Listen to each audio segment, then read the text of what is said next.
Hello and good evening. My name is Matt Kastner. I'm the president-elect for the National Speakers Association here in Kansas City, and we're so pleased to bring to you tonight this showcase premiere.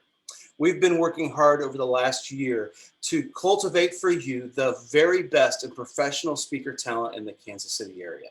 Now, it's taken us a little bit longer than normal because, well, pandemic has changed things. It's changed our personal lives. It's changed the way we do business. And for better or for worse, it's changing our future. So if you are a leader of people in your business or organization, you're in luck because the National Speaker Association has cultivated talent to help inspire your people and to help you lead them into the future.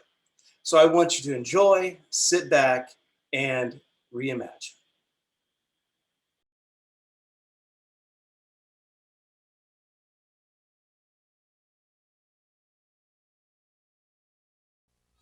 I have been married for 36 years. Wow. To 4 different women. No, I'm kidding. It's the same woman, but we're in different phases of our life. We're in the candor phase of our life right now. Okay, that's very important to understand. The other day I told her, I said, hey, Becky, I checked and I've written 200 jokes. She said, yeah, and I'm tired of every one of them. But that candor goes both ways. We went to visit my daughter in New York one time, and my daughter Taylor said, Dad, could you and Mom have ever run a business together? I said, not likely. I said, quite frankly, I don't know who would kill who. My wife said, whom? I said, what? She said, the correct grammar is I don't know who would kill whom. I said, okay, now I know. My name is Cary Phillips, and I want to tell you a little bit about speaking. At the highest level at the binary level of speaking, there are content speakers and there are entertainment speakers. Now the concern is that the content speakers won't be entertaining, and the entertaining speakers won't really have any content. So I was looking at my bio. I mean, I've spoken quite a bit. I've got some letters after my name from the business side, but there was nothing to indicate that I might possibly be entertaining. So what I decided to do was I decided to start doing stand-up comedy. Woo! I told my wife, I said, Becky, I'm going to start doing stand-up comedy. She said, I thought that was only done by people that were funny. Okay, everybody thinks they're a comedian, all right? So seriously, I did this at the age of 65 a couple of years ago. Now, I am a perpetual student, and I do believe, there's 2 questions the human brain should be asking over and over again. That is, what does this mean? How can I use it? So in addition to learning how to kind of do this, I wanted to see what other practical value it could be for me. And I got to tell you, I'm still learning, but I learned a lot. And I still remember one time I saw they're all younger than me, a younger comedian, but he's an experienced comedian talking to a very new comedian and running a joke by him. And the new comedian's running a joke by him, and the comedian says, tell me what it is. And the guy says, well, I'm an Uber driver, and last Friday about 10:30 at night, I was out by the Kansas Speedway. I picked up these 3 young women. I took them down to the Power and Light District, and something funny happened. And I won't tell you the joke because it's not mine, but it was funny. And after it was over, the comedian, experienced comedian said, okay, that was good. A couple of things. Nobody cares what day it was. Nobody cares what time it was. Nobody cares where you picked them up. Nobody cares where you took them. You picked up 3 people and something funny happened. And when I heard that, what does this mean came into my head. What I heard was, get to it. Get to it. And the title of my very brief presentation here is Get to It. Lessons that I learned from doing some stand-up comedy. Now what I'm going to do in the very brief time I do is I'm going to tell you about 3 things. Just simply 3 things about any interaction that you do with people that I learned from doing stand-up comedy. But what is the first thing you have to do to incorporate a new idea, a new concept, or a new behavior into your life? Anybody, what's the very first thing you have to do? Repetition. Repetition? You have to remember it. That will help you. Okay, you have to remember it. Sometimes people say, well, of course. Oh, no. People go to workshops, they hear presentations, they take notes, and then they put those on their shelf somewhere and they never look at them again. So in addition, to giving information, you got to do something to possibly to help them remember it. And that's what I want to do is, there's an associative component to memory retention. People remember things by associating it with something that they already know. Now what I decided to do is basically a lot of times use humor or stories or humorous stories. Okay, so I'm going to teach you three things. I'm going to teach you perimeter review. I'm going to teach you the idea that when you're having these conversations, I'm going to teach you the 4 W's, which is very, very important, and I'm going to teach you the concept of NFL, all right? Keep it very simple because I want you to be able to use it immediately. Perimeter review. This is a true story. I'm not making this up. I made a movie with Matt Damon. I did. The last Jason Bourne movie shot in 2017 when it was shot out in Las Vegas, I filmed that with Matt Damon. I had a scene with Matt Damon. Anybody impressed yet? Okay, well, don't get too excited because my scene was cut. Okay, it was not in the movie. I don't know, I guess Matt messed up. I'm not exactly sure what happened, okay, but it wasn't in there. But I will tell you, as a result of shooting that movie with Matt Damon, today I consider him a dear, dear friend of mine. I don't think he considers me a dear, dear friend of his because we never actually met, we never actually talked, we never had any interaction. But I do believe on kind of a spiritual level, Matt Damon and I connected, and I've never forgotten that, okay?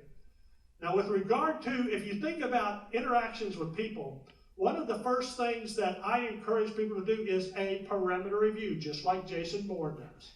And that is when you're interacting with somebody, a group, who are these people from the looks on their face, exactly, are they into this, or do they want to be here, etc. It's very, very important. And also, is there's anybody in the room that buys the balloons? That's what we call it. The idea that somebody that can make a decision in this room. Very, very important. And so the idea that always do a perimeter review. It's not hard. You can do it very, very quickly. And I've given you a little tip on how you might remember that. And that is perimeter review. How to remember that? Cary Phillips' friend, Matt Damon, who doesn't actually know me. Okay, but you get the idea. The whole idea is it gives you a prompt with regard to that. Everybody with me so far on that? Yeah. All right. Perimeter review. What are you going to think of? Matt Damon. That's right. Cary Phillips, thank you. Or me. The other thing that we're going to talk about with regard to this is after you've made the perimeter review, you want to talk to the people at the right level, and that's the concept of NFL. I have a law school buddy of mine. I used to go to law school, and his name was JJ. And JJ was, he left after law school, he joined the FBI. And he was gone from Kansas City for 23 years, and JJ came back to Kansas City. We were catching up. We were at a coffee shop. JJ is eating a muffin. I mentioned the muffin, pun intended, because that adds flavor to the story. And I'm talking to JJ. And I said, so what'd you do for the FBI?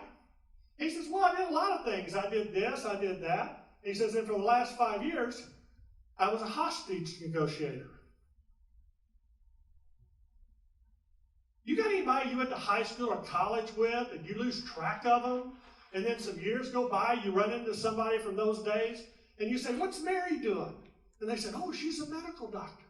And you think, yeah, I can see that. And then you've got other people that you went to school with, and you find out what they've been doing, and you go, huh, okay? So back to JJ eating the muffin. I said, so you were a hostage negotiator? He said, yeah. I said, bank robbery gone bad, police are called, SWAT surrounds the entire building, and the last thing they would do before they decided whether or not to go in is they called you? And he goes, yeah, can you believe it? And I said, I'm processing it. I got to tell you, I am processing it. So, being the perpetual student that I am, I said, tell me something about that that would be of value to me. He said, sure, NFL. I said, what?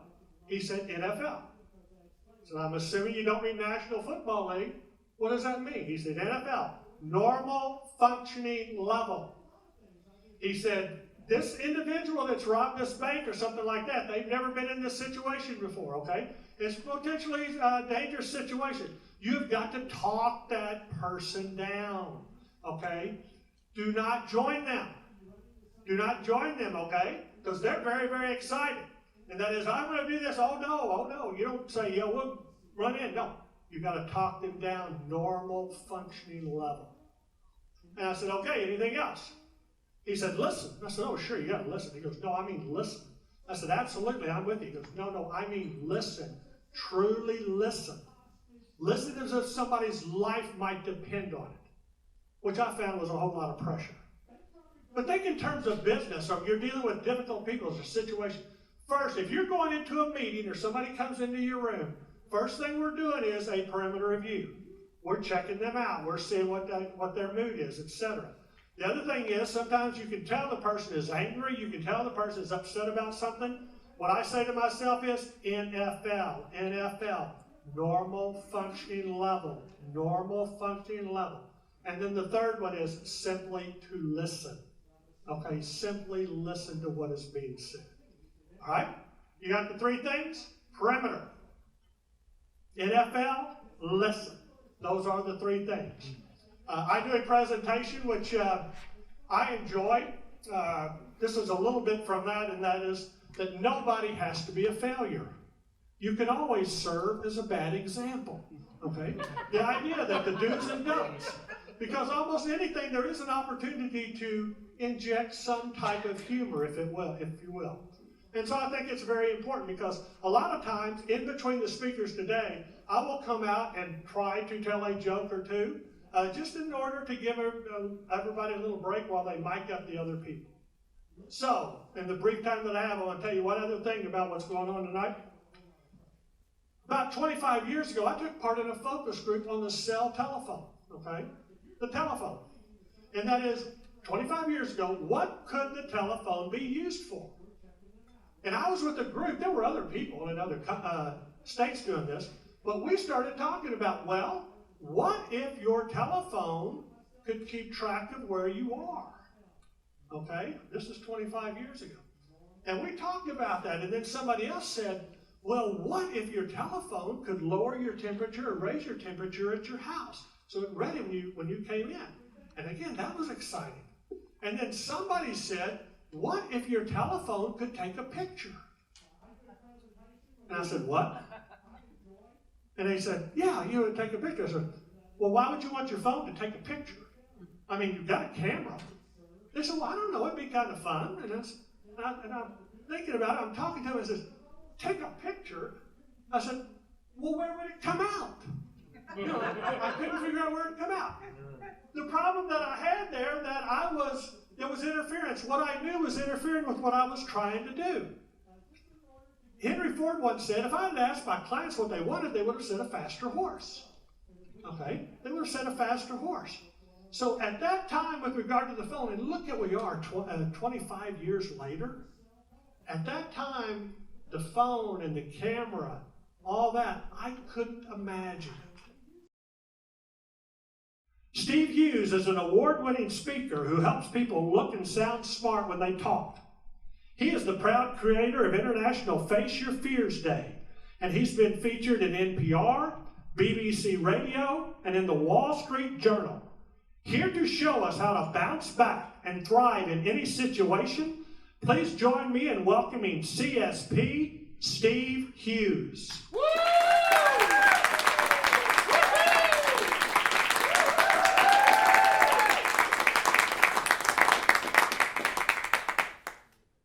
Before I launch into my thunderous, mind-blowing awesomeness of the program, can I get your opinion on something?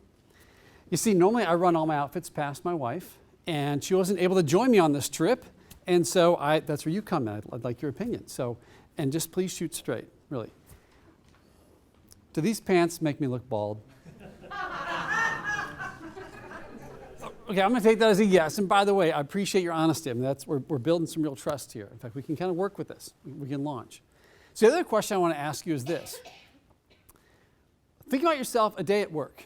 You arrive at work, whether you're working remotely or you're working at the office like we used to do that one time. And And what are some of those things that come completely out of left field, completely just threw you for a curve? Now, before you answer, I want to also invite the folks who are joining us remotely to text me your answers. In fact, in the chat, we just put a phone number for you to text your answers. So I want to hear your input as well as the folks here. And so also throughout the program, if you have a question, comment, feedback, vicious personal attack, whatever you want, that's fine. I would love to hear from you. So here's the question.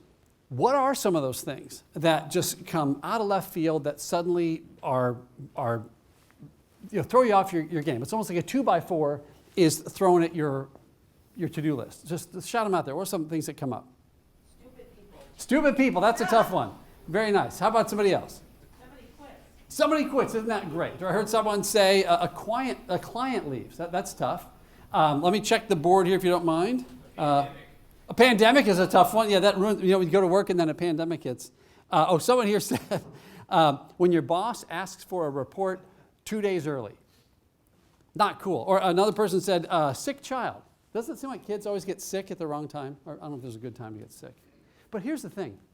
Wouldn't it be great if you could say, oh my gosh, boss or person or stupid person, whoever it is, I'm kind of freaking out right now. This is not what I expected. Can you give me 3 minutes? I'm going to head back to my desk. I'm going to do a mindfulness exercise, kind of get centered, and then collect my thoughts, and I'll come back here, and then we'll kind of pick up where we left off. We cool with that? Can't do that. What we can do, though, is we can actually increase your real-time resilience through a surprising lens. And there's a way actually to become better at finding your footing, at riding the ship, at like kind of collecting yourself and becoming that awesome person, even when things come at you didn't expect. I want to do that by looking at the world of improv. Improvisation. Now, whether you've seen it on TV or you've been to a live improv show, it looks like just a bunch of people getting together and being funny and creating scenes and doing all that kind of great stuff. And it almost seems like it's this wizardry, this magic. Like, how do they do that? How do they come up with it? Well, they actually do all that by following a beautifully crafted, tight set of rules and principles that actually through those rules and principles allows them an explosion of creativity and for cool things to happen. Now, the basic essence of improv, and some of you may have heard of this, it's the idea of yes and. Yes and. Or I like to put it this way, it's the idea of accept and build. You accept and build. So if you're up there, if two improvisers are up there on stage, whatever one person does to the other, when they do have some kind of attitude, an accent, they have an emotion, they call you a name or whatever it is, that's considered an offer. And it's the job of the improvising partner to accept the offer and do something with it. So yes to the offer, and I'm going to build on top of it. So quick example might be something like two improvisers on stage, and say the suggestion is money. And so one improviser says, hey, looks like it's time. Let's go rob the bank. And the other improviser says, cool, sounds great. Here's your mask, and here's a sack with a giant $sign on it. Let's go. Now we have a scene. The offer was, we're now bank robbers. We're going to go do something cool, and here's some tools we need. Let's go make it happen.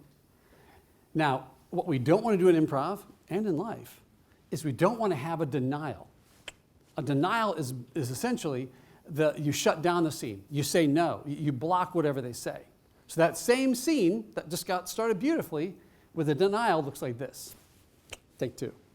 Hey, we're going to go rob a bank. Let's get to it. Rob a bank? Why, I'm the fat cat president of this here bank, and we ain't robbing nothing. Okay, that's a block. That's a denial. And by the way, I'm not sure if you're allowed to still say the word fat cat. Is that offensive to cats, maybe? I don't know. So the thought is, the scene gets shut down. The offer was we're bank robbers. The other person said, I don't want to be a bank robber. I want to be bank president. Not cool. The scene goes nowhere. But we can easily fall into that trap because of that offer we didn't want. The sick kid, the report due early, the thing that the person quits, and what do you do? But you still got to move forward.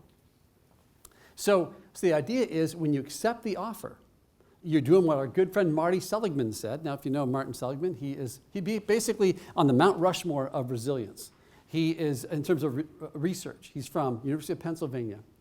And he basically said this: the most resilient people in the world are those folks who accept reality for what it is, and they recognize their agency to do something about it. Right? So when we spend a lot of time denying the reality, pretending the person still works there, or pretending the report's not due, that's when we run into trouble. In fact, my favorite example, I think, of maybe of all time, of where improv can help someone create something amazing out of a difficult situation, actually took place in 1943.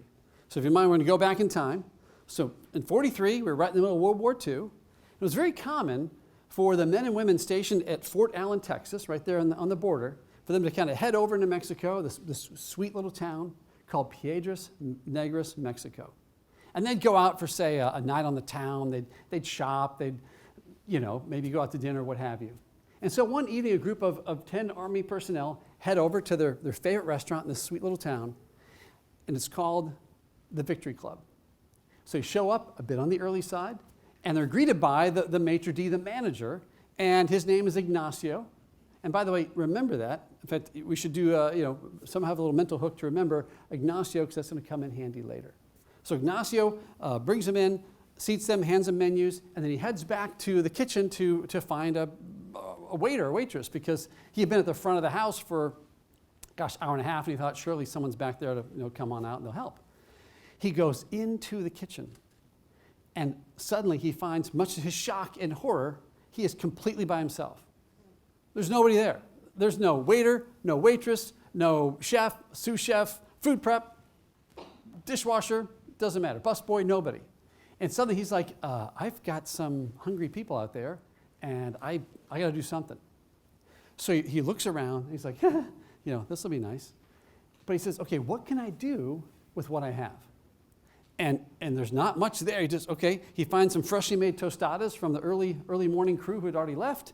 He puts them on a tray. He grabs some cheese. He grates it up on top. He then runs it through the salamander, which is kind of this top-down broiler. It comes out.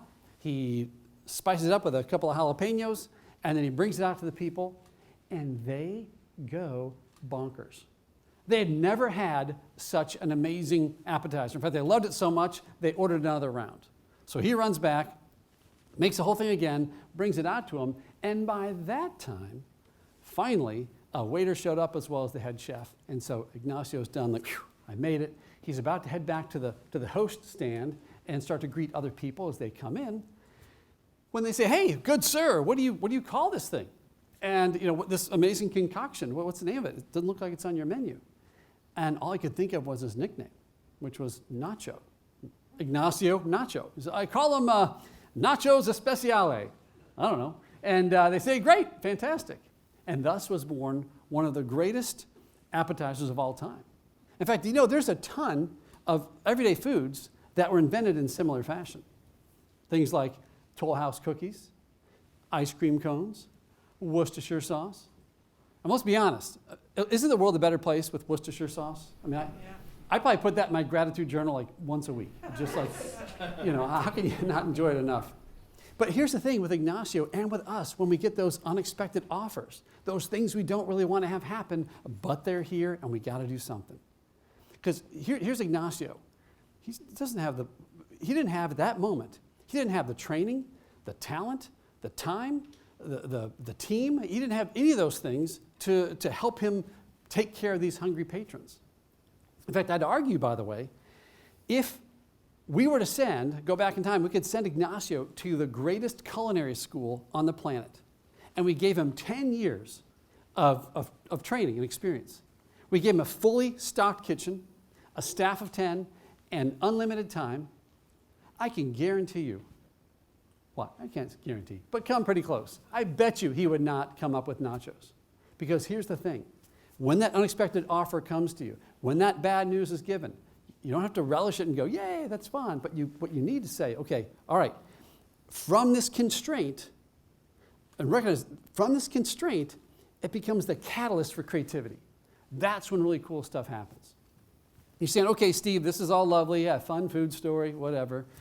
But how would this work if, say, you get an offer and you really aren't or able to say yes to it? In fact, you should say no. What do you do then?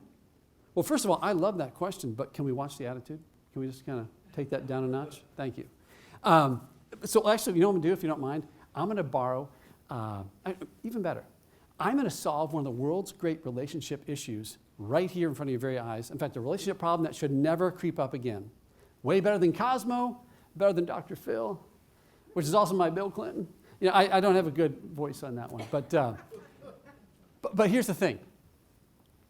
Let's say whether you've been in a relationship before or you're in one now, very likely you've heard of this scenario.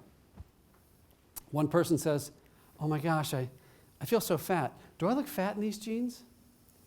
If you then say, well, gosh, Steve said, always say yes and. Yes, you do.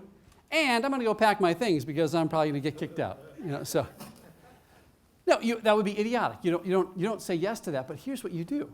You do recognize that person said something heartfelt, however it comes across. But here's the way to do it. They say, hey, I feel fat in these jeans. Do I look fat in these jeans? And you look at them in their eye, directly in their eye, and as tenderly and as lovingly as possible, you say, I know you feel that way. Will you allow me to feel differently?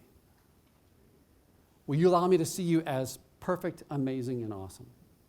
Oh, and I just heard an aw. Oh, that's how it's supposed to go. Exactly, thank you. And so here's the thing. The offer was, hey, do I look fat in these jeans? And the offer actually, you don't have to say yes. And in fact, if you say no, you can actually get into a fight. You're just saying that. In fact, if you say no, and that's preceded by a hesitation, that's even worse. So here's the thing. The offer is, hey, you look fat in these jeans. You can say, hey, I can accept you. I say yes to you, but I don't have to say yes to the premise. And so I'm accepting your offer of how you feel. Will you now accept my offer to feel otherwise? And so there is the power of improv, to take you from what could be a very tense situation, or again, the person leaves, you lose the client, the sick kid, whatever happens, the report's asked for early. It'd be great to tell you you don't have to do it, but we got to step up and do something. The other thing about improv that I just want to end with is this idea. And by the way, I get the sense from you, just from what we've already established, that you're a pretty smart crowd. And I don't usually like to drop highbrow literature references, but I think it's okay. In Winnie the Pooh, thank you.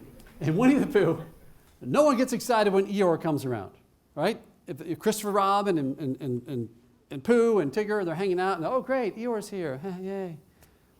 Eeyore is the exact opposite of what improv is. Eeyore is going to take whatever offer is there and make it worse. It's not partly sunny, it's partly cloudy. It's all not good.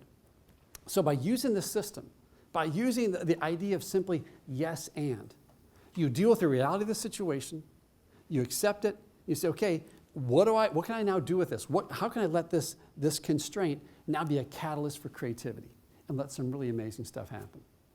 And the part I absolutely love about this is that using this mindset, this idea, you can have a positive impact on every single interaction you have in your life. Certainly with a partner, spouse, friend, boss, colleague, client, vendor, everybody. And the greatest part is, who knows? You will have the ability to live a richer, fuller, exciting, and deep life. And again, you never know. You also just might discover the next great appetizer in the process. You guys have been great. Thanks so much.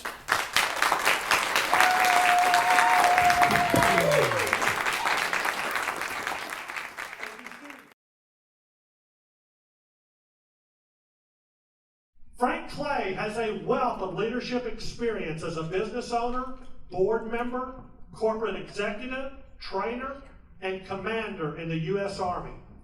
He believes his initial preparation to be a leader came from being a part of the Boy Scouts of America. He is a student of leadership and will soon be releasing his bestseller called Successful Leaders, Big Believers: How to Lead During Challenging Times. Please welcome Frank Clay, Jr.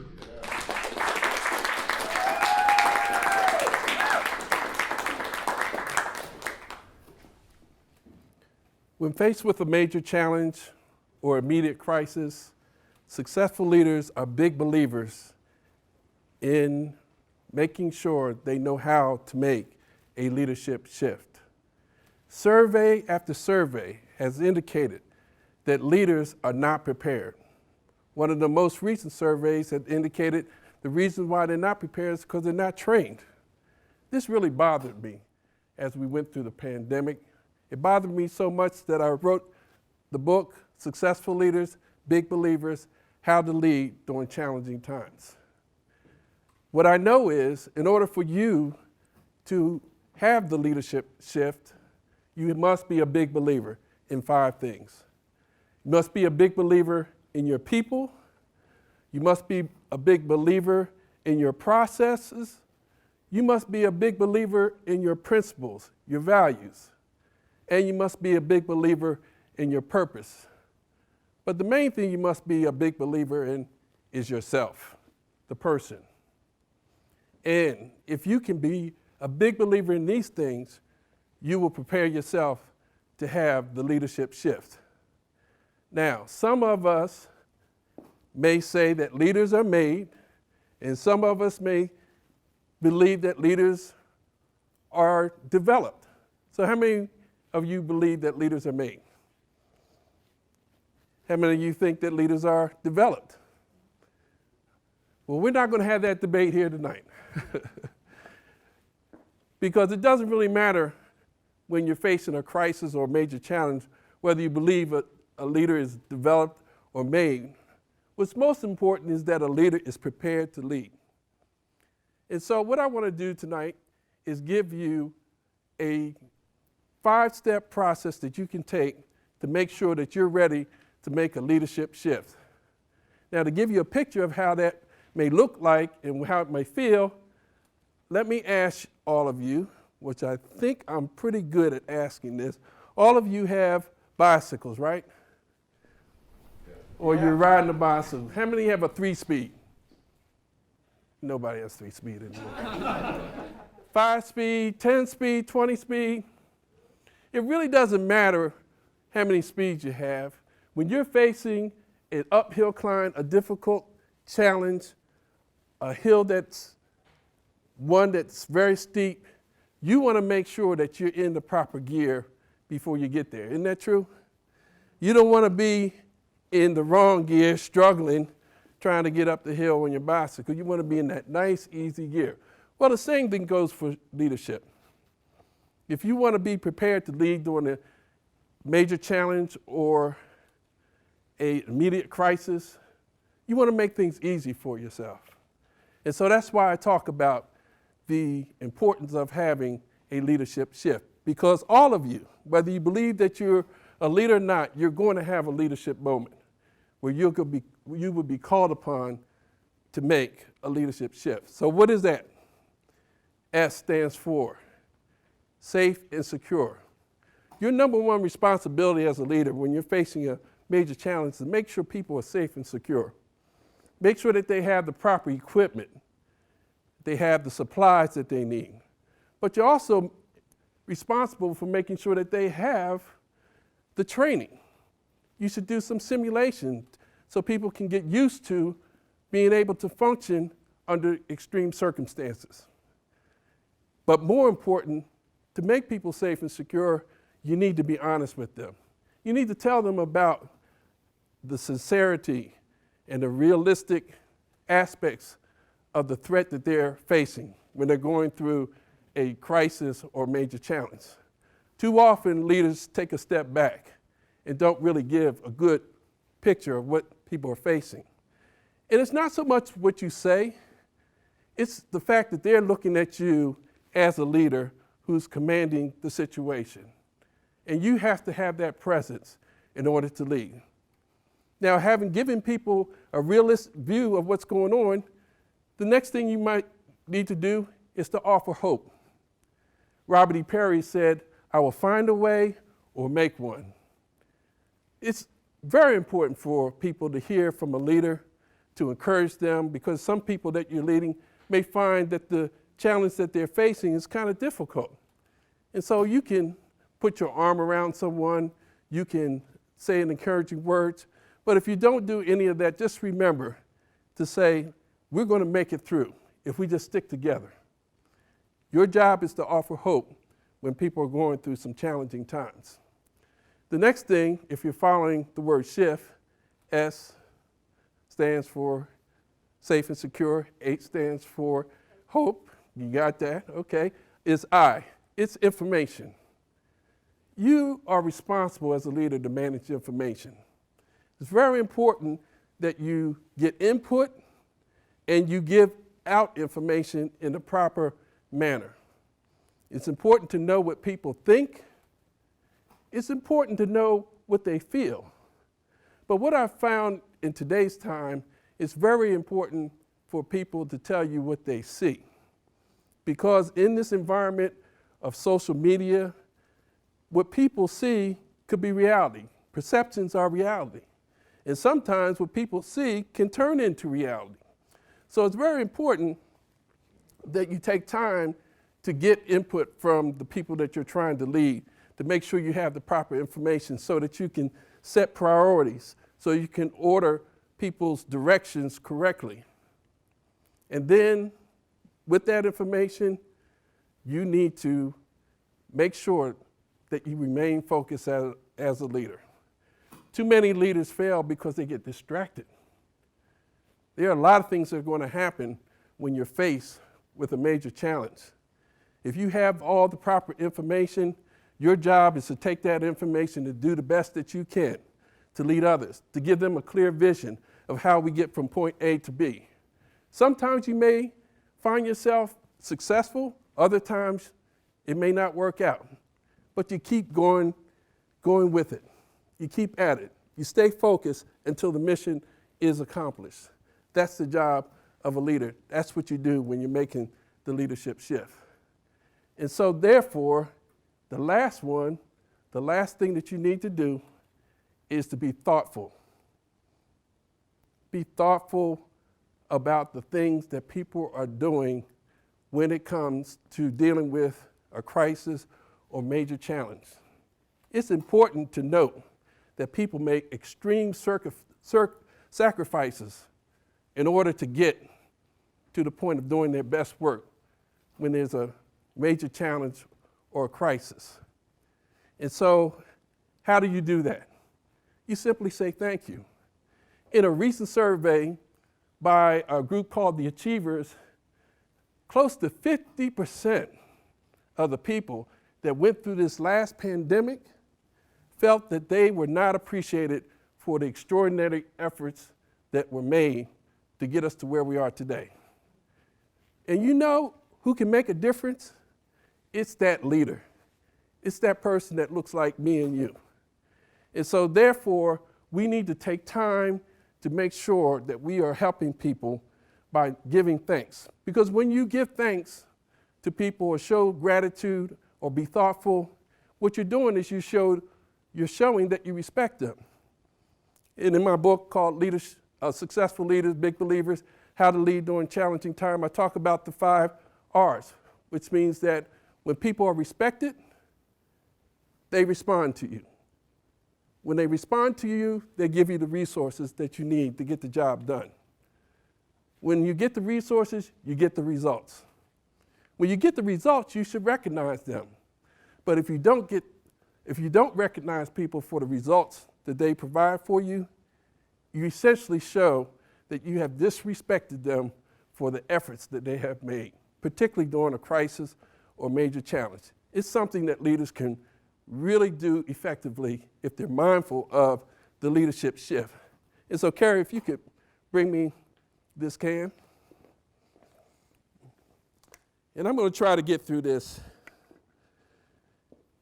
This can, in the job that I held during 9/11, this was called the Maxwell House Award. And I didn't buy this can because of the coffee. I brought this can because of what's on the front of this can. It says good until the last job.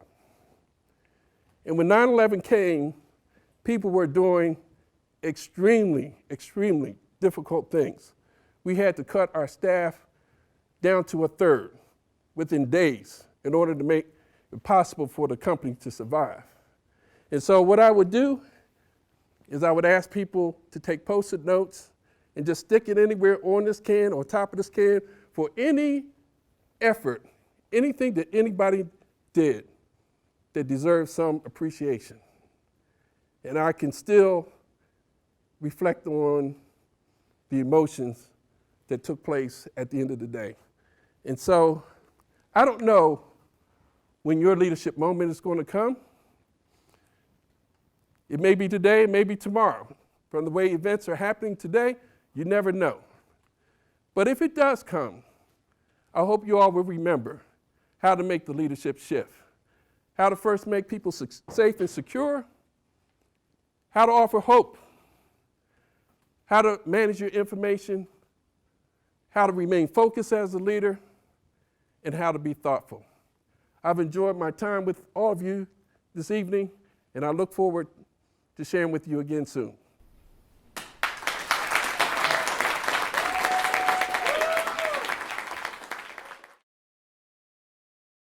Our next speaker, Mary Redmond, is the fearless negotiator. She'll help you ask what you want and get it. If you're uncomfortable when you ask for a raise, try to land a new client, or hope for a bigger supplier discount, the fearless negotiator will show you how.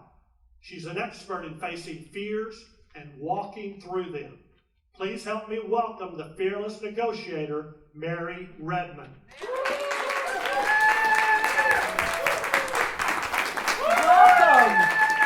Welcome.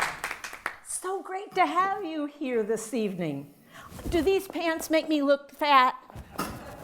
Oh, now what was you supposed to tell me? What did he just teach you? Allow me to have a different opinion. Isn't that what you were ready to say? I know it was. Okay, fearless negotiator.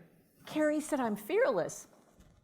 Now, I fear less because I know a whole lot more how to ask for what I want and for what I need. So let's talk about that first negotiation. Do you have to make that noise? Do you really have to make that noise? Do you know what time it is? Oh, that's right. You're an alarm clock. Of course you know what time it is. It's 7 o'clock. I am not a morning person. I don't know how many of you are, but I am not a morning person. And so the alarm goes off, and the negotiation begins. Snooze alarm, anybody a snooze alarm person? I'm so glad to know I'm not alone. How many do you usually hit it? 5 or 6. Oh, my kind of woman, she hits it 5 or 6 times. Okay, you got me beat. I only do 3. And I hit it, and by the 3rd time, all right, I might use a fist because it's way too early. And that little conversation with an alarm clock is my first negotiation of the day. And it goes on and on from there. Do I wear all black with a red blouse, or do I wear the red vest and the white shirt? Those little voices in my head happen all day long. It's pretty busy in here. I know I'm among people who understand that conversation that happens, and that may be the toughest negotiation you ever have, or will have, is the one that happens in your head. When I am ready for another type of a negotiation, I have to do a whole lot more work than just that one with the snooze alarm. So let's take a thought about what kind of negotiations have you had? I don't know how many of you have ever negotiated with Walmart, but it's possible. I'll tell you about it. I was at the Lake of the Ozarks visiting my sister Nancy, and her deck, no flowers. She said, I need flowers. And I thought, it's the 4th of July, you need flowers? It's a little late. She says, no, I really must have hibiscus. If you haven't seen hibiscus, they're beautiful, wonderful, colorful flowers, sometimes like this big. She said, let's go to Walmart. I love Walmart. Almost always I love Walmart. And up we drove. Now I said, timing is everything for this negotiation. So we arrived at high noon at 100-degree temperature, and you see all those plants out there. I'm a plant and I'm dying, somebody water me. No water, soil was dry, and I thought, we're gonna get a good deal here. She wanted 4 of them. We walk up to the lady at the counter and I said, I didn't see any sale signs on these. What's up with that?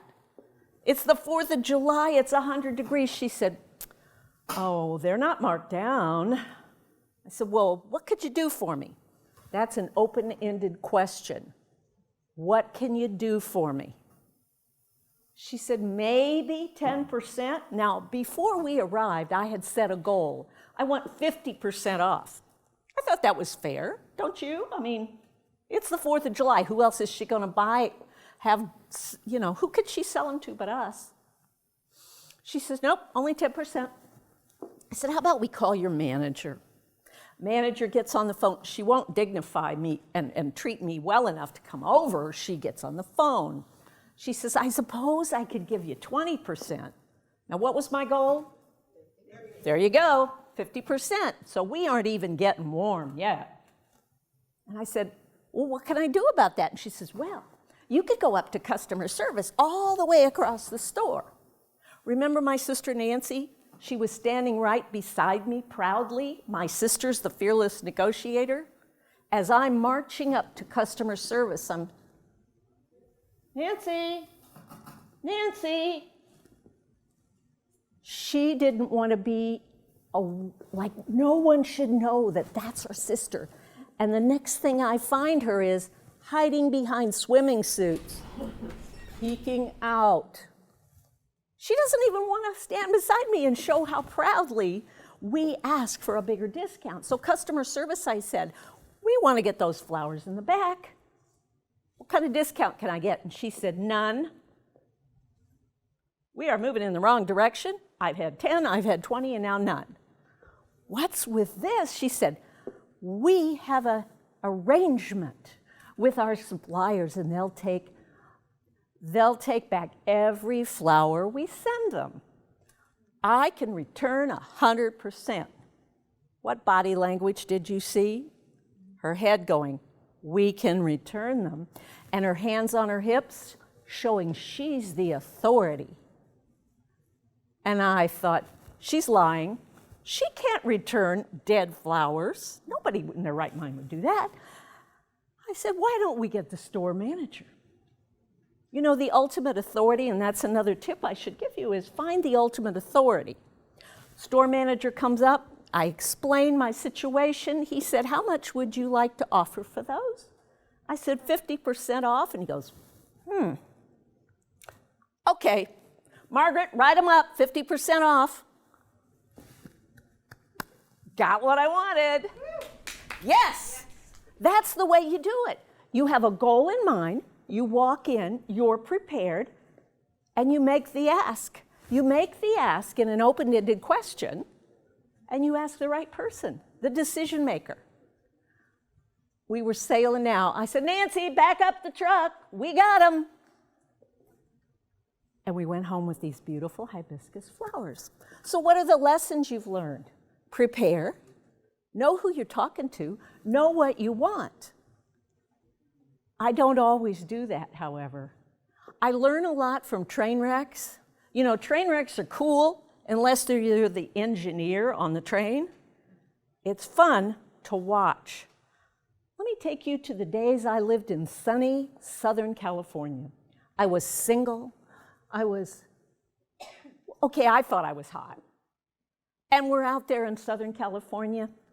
And I'm coming home from work one day, and I thought, every cool California girl needs a sports car. And as I'm driving home, I see my car. It's a silver Mitsubishi RX-7. It looks like almost as cool as a Corvette. It is moving when it is sitting still. It's so pretty. I turn my car my very comfortable Honda Accord, by the way, very sensible, in to get a look and drive an RX-7. And before you know it, I'm going down the 405, wind in my hair, top down. I am in love with this car. It had everything I wanted. Sound system, a giant cup holder. I don't know if any of you like big gulps, but okay, I can't drive without a big gulp right there beside me. It had it all. I said, let's go talk money. Sit down. He says, well, you know, it's $25,000. Yeah, I know. I want to be so proud because I've got enough money. I can buy this and I know my credit's good. My ego is what's talking, not the negotiator. And so when I say, well, how much can you do? Open-ended question, how much can you do? He said, well, you're so lucky you're here today. Let me be honest with you. Don't do business with someone who says, let me be honest with you, because everything that they said before is a lie and everything coming is going to be a lie. So let me be honest, salesman said. I think I can get you maybe $2,000 off. I had no idea whether $2,000 was good or bad. And he said, but I'll take it to my boss. He is gone like 30 seconds. I knew I was in trouble. It didn't take him but 30 seconds. He comes back and he says, oh man, he was tough with me, but I think I can get it. You know, I can't even feed my kids on the money I'm going to make on this deal. I'm worried about his kids. Oh, could you just like another $1,000? Oh, I don't know. You're pushing your limits, lady. Again, back there 30 seconds, he's back and he says, we can make a deal.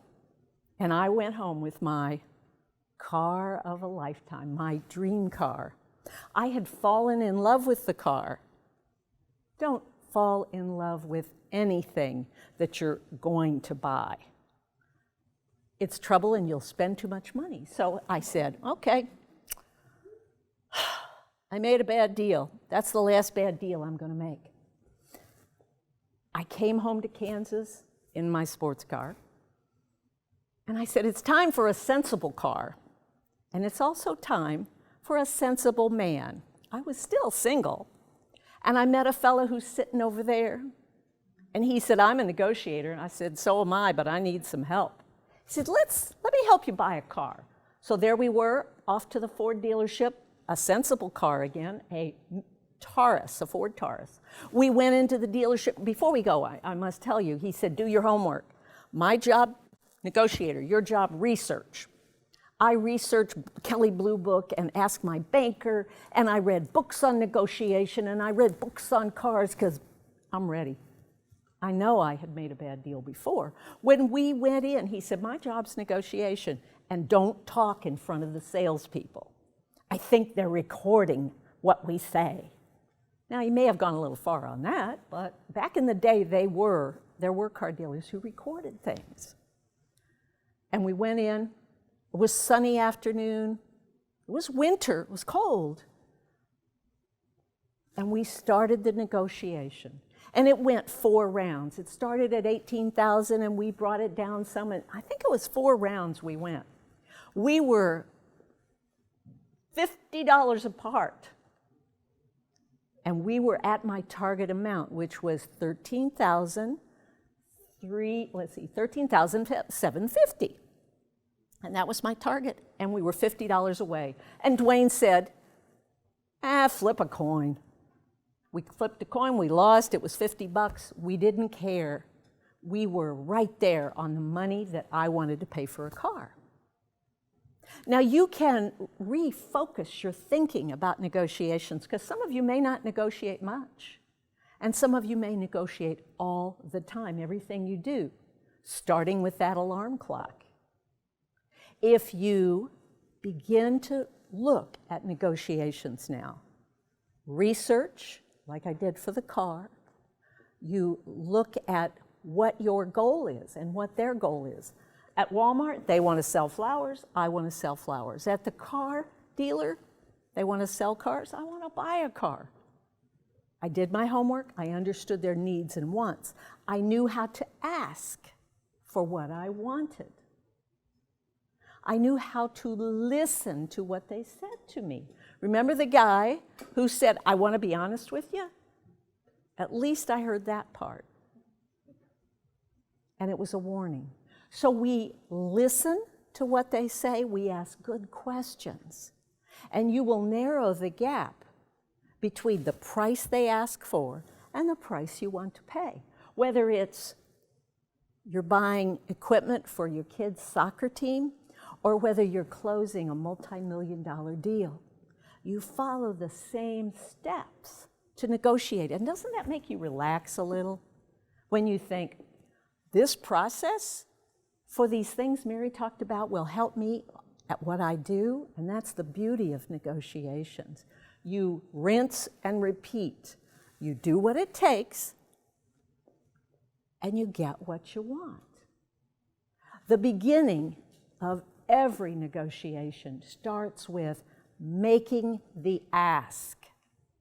My favorite saying is, if you don't ask, you don't get. You're a fearless negotiator when you ask, because if you ask, you will receive what you want in life. I hope each of you tries one of those techniques this evening or no later than tomorrow. I challenge you to do that. And when you save money, when you close a deal that you didn't know you would, send me an email. Let me know how successful you were, because I know when you ask, you will receive. Thank you.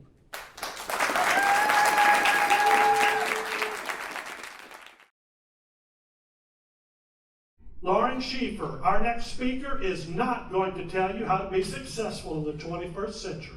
Nope, she's not going to do it, because that would be doing you a disservice. Instead, our speaker will challenge you to be significant.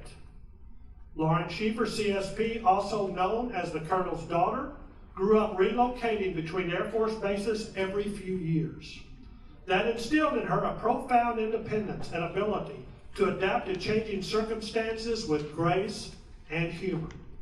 It also cemented her ability to make a positive impact in others' lives quickly and regardless of the circumstance. Here to help us choose significance and tell us why that leads to even greater success, please help me welcome the Colonel's daughter, Lauren Schieffer, CSP.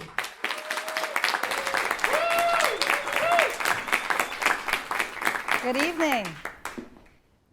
I want you to think about one of the most profound and valuable lessons that you've ever learned in your life. Got it? Do you remember where you were when you learned that lesson? Most of us do. I know exactly where I was when I learned many of the most profound lessons in my life. Sitting cross-legged on the driveway with my father as he worked on one of our cars. My father was a lieutenant colonel in the United States Air Force. He stood 6 feet, 6.5 inches tall, and was 285 pounds on his very leanest day. Dad had a personality that entered the room 5 minutes before he did. The colonel was an all-around handyman, a Mr. Fix-It, truly the MacGyver of his day. He was always working on or tinkering with something. He'd work around the house. He'd work on our cars. Heck, he'd work on the neighbors' cars. And I would help him.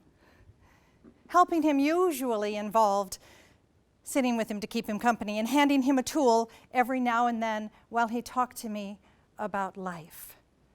So many times as he was imparting his wisdom to me, he would stop in the middle of his sentence and he would say, "Pay attention, kid. This right here, this is a road sign in your life. You have to decide if you're going to follow it or not." It wasn't until after he died that I realized what he was really talking about. The road signs were life lessons. They were guideposts that he knew would be crucial to my health and my happiness and my positive impact on the world. Nowadays, I call those kernels of wisdom. Every day, in one way or another, the kernel encouraged me to be significant. You see, most people are programmed to chase success. Success is inwardly focused.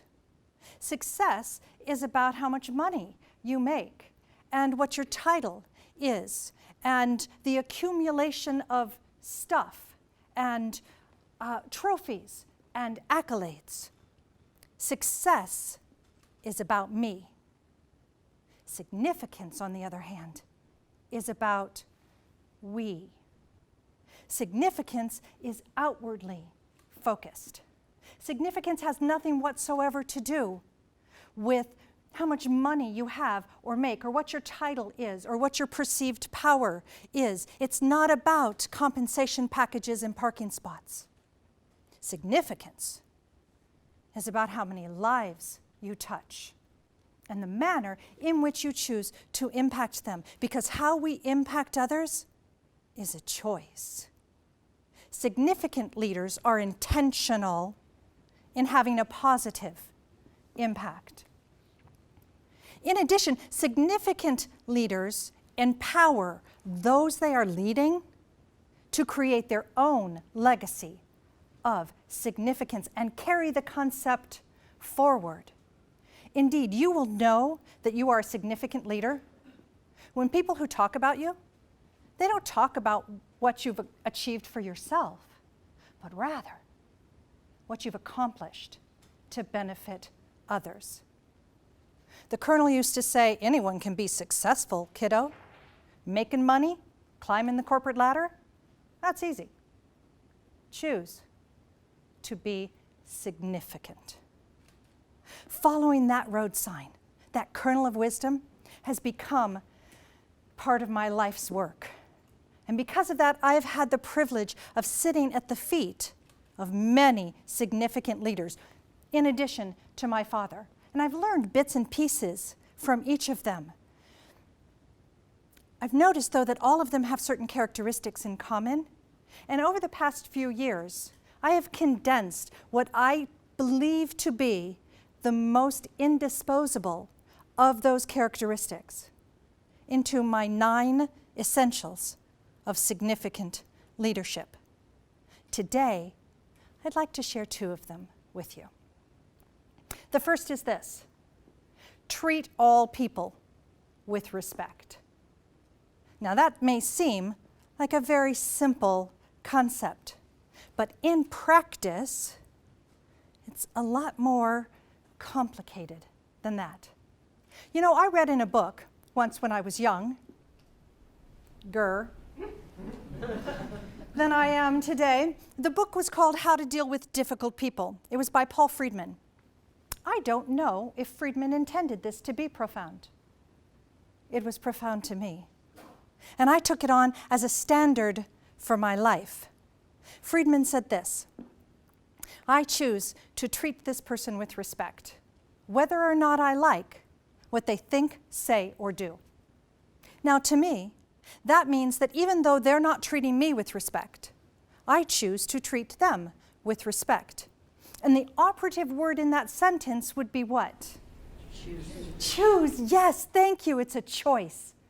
It's a choice we make every day. I call it walking higher ground. It is the foundation upon which I've tried to build my life and my business. Now, some people think that functioning from that paradigm, treating other people with respect, even though they're not treating me with respect, some people think that would put them at a disadvantage. Nothing could be further from the truth. Because higher ground is always the most powerful place to be. I mean, certainly from a military perspective, higher ground is the most powerful place to be, but also from a personal perspective. Because when we are on higher ground, we rarely, if ever, need to question our intentions or apologize for our behaviors. Now, it's really important that you understand what I'm asking of you today. I'm not asking you to respect all people. I've met people. I know people. I've encountered people I've observed, I've seen people who I absolutely cannot in any way respect. Maybe, for whatever reason, maybe it's the choices that they've made. Maybe it's their behaviors or the words that they choose or our differing ethics. For whatever reason, I can in no way respect them. That doesn't mean I don't choose to treat them with respect. And that's the difference between respect for someone and respect to someone. Significant leaders endeavor to treat all people with respect, whether or not you like what they think, say, or do. Our theme this evening is refresh, renew, refocus, reimagine. Fresh, new focus. Imagine. Our next essential nugget is the ability to do just that. It is open your mind to new possibilities. Now, sometimes that means that we have to be willing to learn and grow from our mistakes and our misfortunes. Make adjustments and keep moving on. The Colonel used to say, use what you've got and just show up, kid. Stumbling block or stepping stone? The choice is yours. What's it going to be?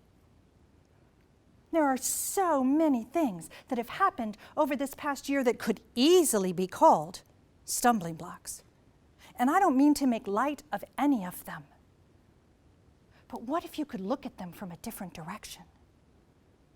What if you could make small adjustments that would allow you to turn even one of your stumbling blocks into a stepping stone? Where would that take you?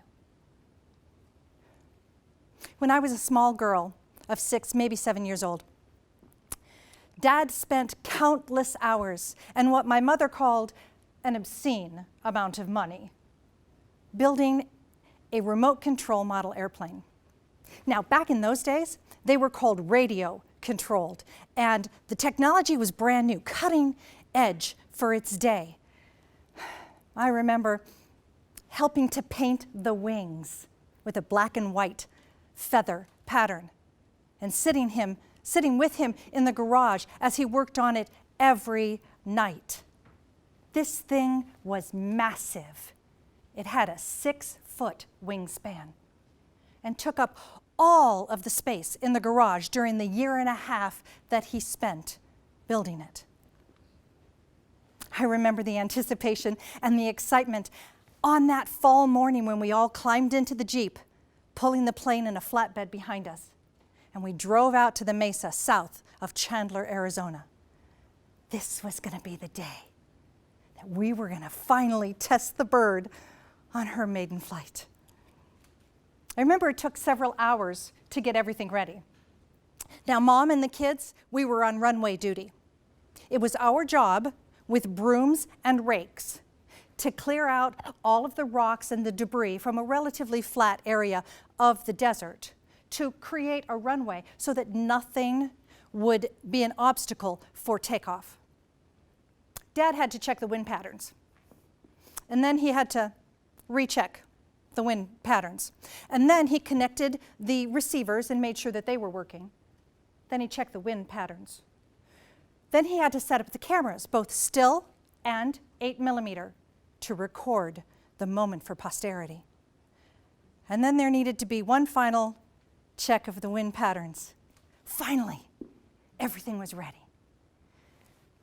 Dad grabbed the control box and fired up the propeller. Here goes nothing.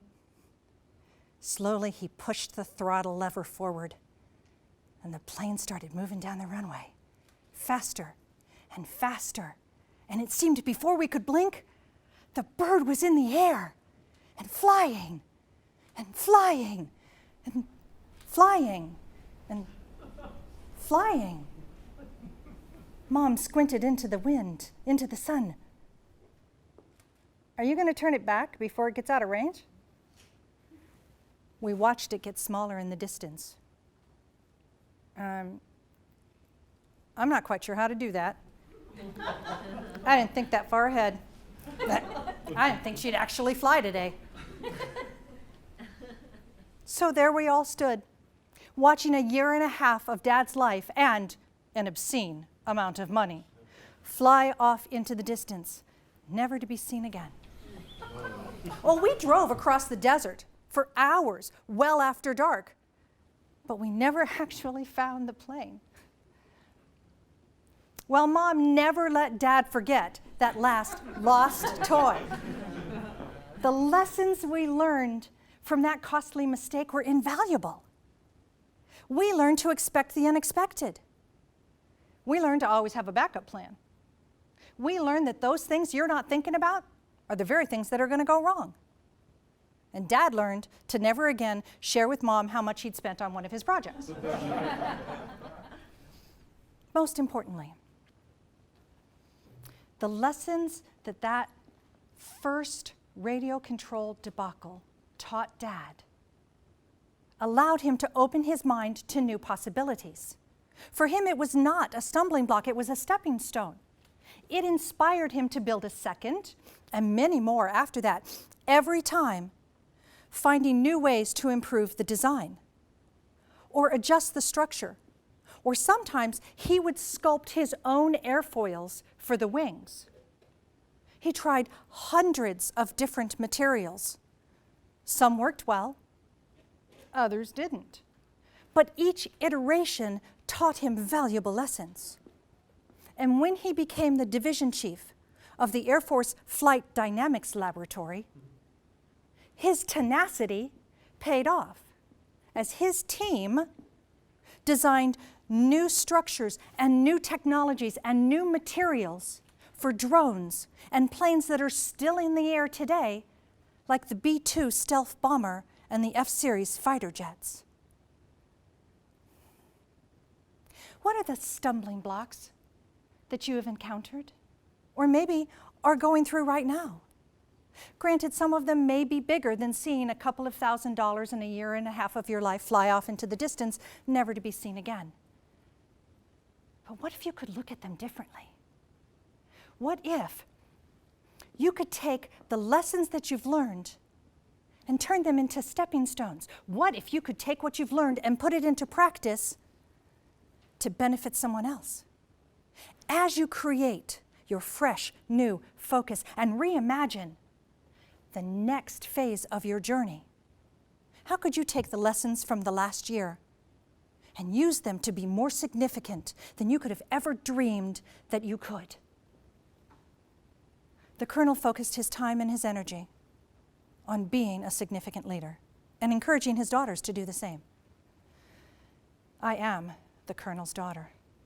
Significant leadership has become part of my life's purpose and passion. I'd love it if you all would consider joining me in that endeavor. Because, folks, anyone can be successful. Choose to be significant. Thank you.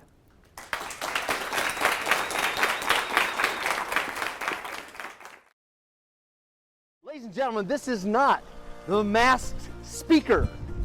No, it's the NSA Kansas City reImagine event, and I'm so glad that you're joining us. We're interrupting your program at the moment to talk to you about the value of hiring speakers from the National Speakers Association, specifically from the Kansas City chapter. As you can see, we're in the City of Fountains, which means we have a lot to celebrate all year long. And right now, you're having the best opportunity to get a sneak peek at some of the very best speakers that we have right here in this region. My name is Stephen Iverson. I'm the past president of the NSA Kansas City chapter, and I want to tell you how proud I am of every single one of these speakers that you're getting the chance to hear tonight. A lot of work has gone into this specific event. In fact, what should have been done over a year ago, you already know, was delayed and reimagined just for you. And what you're finding out tonight through these presentations by these incredible speakers, that every single one of our members is prepared at a moment's notice to jump in to help you have an exceptional experience, either for your association, for your team members, for your company, whatever it may be. I want to encourage you, don't go too far to try to find speakers for your event. Tap into these folks, either virtually or live, and you'll be, I promise you, pleased with the experience that they bring to your organization.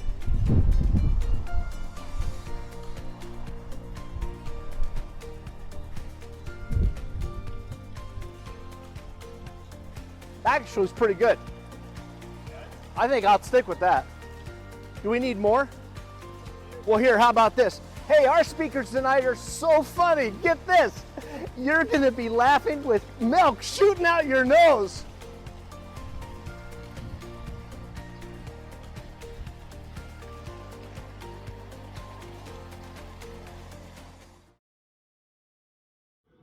Ruth is celebrated as a fun and inventive customer experience design speaker and business coach who teaches entrepreneurs how to attract the high-spending, loyal, raving customers they really want most.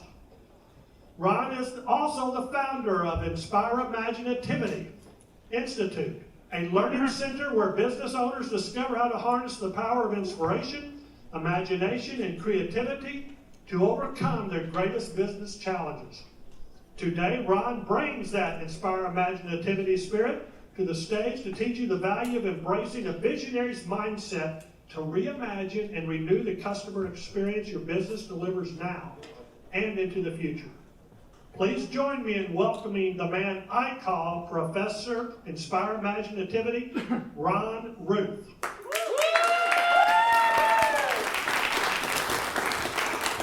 Welcome, class, to the MTH campus of the reImagine Institute. So glad to see all of you.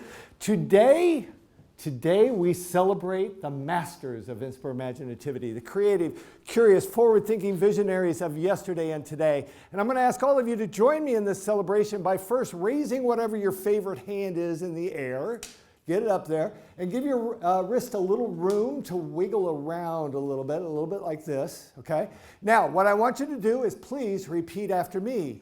All hail the visionaries. All hail the visionaries. Yeah, did I mention this was a celebration? Maybe I didn't. I'll tell you what, that's on me, because I'm guessing I did not say that strong enough. This is a celebration of the visionaries. So one more time, if you would, hands in the air, and this time with a little enthusiasm, all hail the visionaries. All hail the visionaries. Awesome. Now, in the creative world, we support each other with a little applause. So go ahead and do that. So I hold in my hand, speaking of visionaries, the most significant clue to the most significant invention ever known to man. This is the most significant clue to the most significant invention ever known to man. Now, if you know what that invention was, go ahead and shout it out. What was the invention? The wheel. You know what? I knew this was going to be the smartest class I'd have all semester. You guys are incredible. Absolutely. But what a lot of people don't know is when the wheel was invented in the year 3500 BC, and no, I wasn't there, but when it was invented in the year 3500 BC, it was invented for one purpose and one purpose only, and that was to be a potter's wheel, which means it laid on its side on a potter's table, horizontally, spinning around and around and around, going absolutely nowhere. And it remained like that for 300 years. Until one day, a curious, forward-thinking visionary came along and asked the most significant question that had ever been asked about the most significant invention ever known to man. What would happen if we flip it like this? And the entire classroom erupted with, all hail the visionary! All hail the visionary! Absolutely, because that one flip launched a wheel renaissance, a rebirth of the wheel that changed the world as other curious, creative, forward-thinking visionaries came along and continued to flip the wheel in all sorts of different directions in order to reimagine and renew its purpose, generating countless innovations and inventions that we just cannot live without today. I mean, think about it. One day in your life, without the wheel. All hail the visionaries. All hail the visionaries. Absolutely. Now, what if this wheel were your business?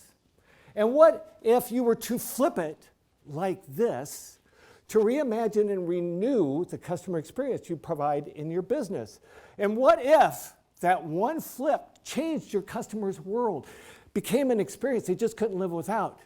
And as a bonus, what if that flip kept your business upright for years and years to come? Because now, with this reimagined and renewed customer experience that you're delivering, you're now attracting the high spending, the loyal, the raving fans you've always wanted most. Now, anything is possible if you embrace the curious, creative, forward-thinking mindset of a business visionary.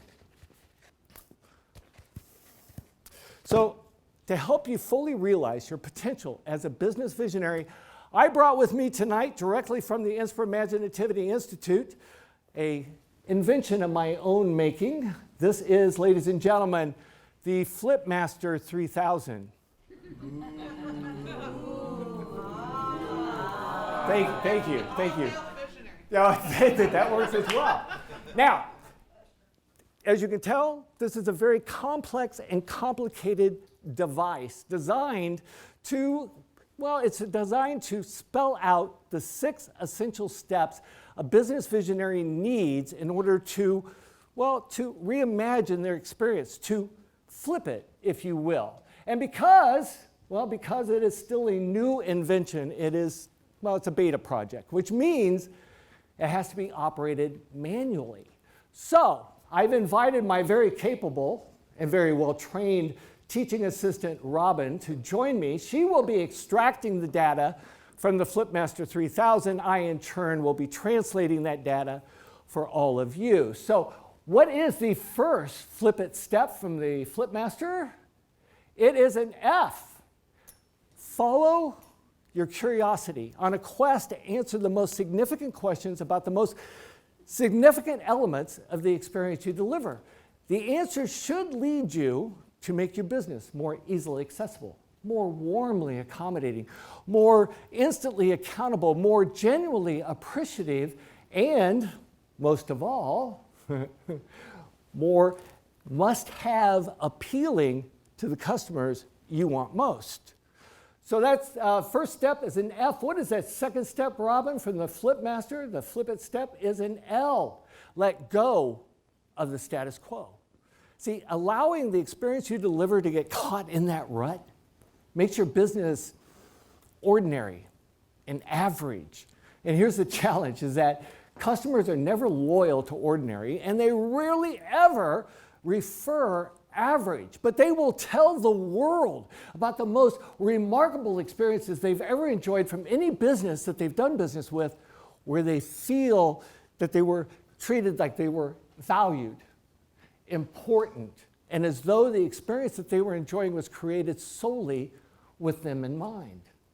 So we have the F and the L of the first 2 steps. Robin, what is that third step from the Flipmaster? Oh, it is an I. Infuse inspiration. See, keep a closer eye on the businesses that have earned your loyalty through the experiences they deliver. It is okay. It is absolutely okay to be inspired by those businesses and to infuse the experiences they deliver into your own business if they fit. See, contrary to popular belief, no one holds a patent on delivering remarkable experiences. You are free to exceed expectations any way you choose, regardless of where the inspiration came from. So, Robin, we have an F, an L, an I. What is that fourth flip step? It is a P. Practice persistence. You know, designing a remarkable experience is actually the easy part. But visionaries know that a lot of times when you implement a new design or idea, it can come with challenges. That's why they are so persistent in navigating their way through difficulties and setbacks, because visionaries want to see their visions come to life. So we have an F, an L, I, and a P. What is the fifth flip it step? Oh, another I. Invite collaboration. Ask your frontline workers to join you in determining what elements of the experience you deliver are most in need of being flipped and how best to go about flipping them. You see, your frontline workers, the people that have hands-on experience with your customers, are your most valuable asset when it comes to determining how to reimagine the experience you deliver. And here's the other part. Visionaries respect that we is always smarter than me. We is always smarter than me. So we have an F, L, I, P. I'm just dying to know what the sixth step is going to be. An I, and the next step is a T. Take time. Yeah, ooh. What a surprise for all of us. So T, take time for creative play. And I'm not talking about the type of creative play that only requires 2 thumbs. I'm talking about the type of creative play that really stretches your imagination, because when it comes time to generate ideas to reimagine the experience you deliver, well, you want to accumulate as many ideas as you possibly can, and then let the, either individually or collectively, let them lead you to the best ideas. Now, rather than trying to explain that, I thought maybe we would have a little fun and actually experiment with an idea here. So, as you know, this has been my prop for a wheel tonight, but now it is no longer a prop for the wheel. It is whatever you want it to be. So here's what's going to happen. In just a moment, we are going to set a 20-second timer. And during that 20 seconds, what I'd like for you to do is shout out as many ideas as you possibly can on how we could repurpose this wheel. Now, no idea is too crazy, no idea is too outlandish. Doesn't matter. Every idea matters. Now, it could be something like, we're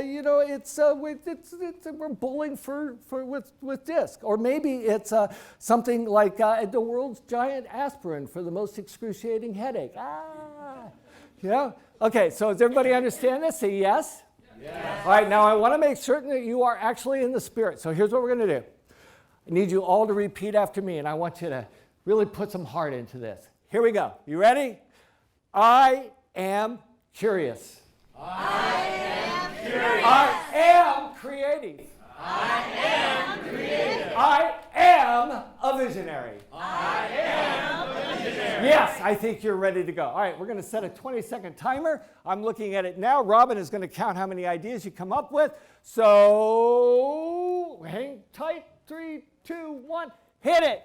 Birthday cake. Birthday cake. That's one. The serving tray to bring me my drinks. Serving drinks, absolutely. Frisbee, yes. Hockey puck. A mask, yes. What else? Hat.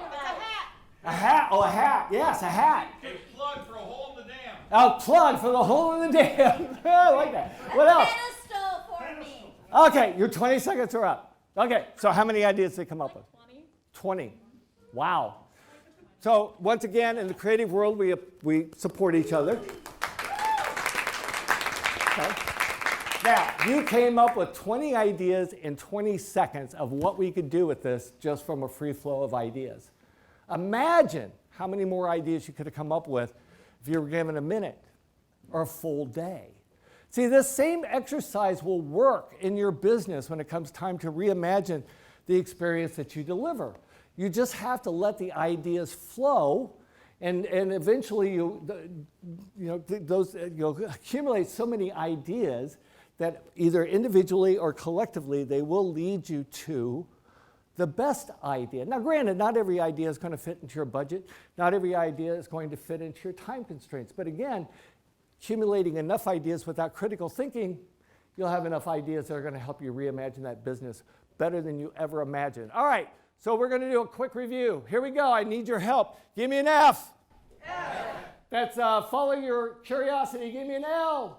L. Let go of that status quo. Give me an I. I. Infuse inspiration. Give me a P. P. Practice persistence. Give me an I. Invite collaboration. Give me a T. T. Take time for play.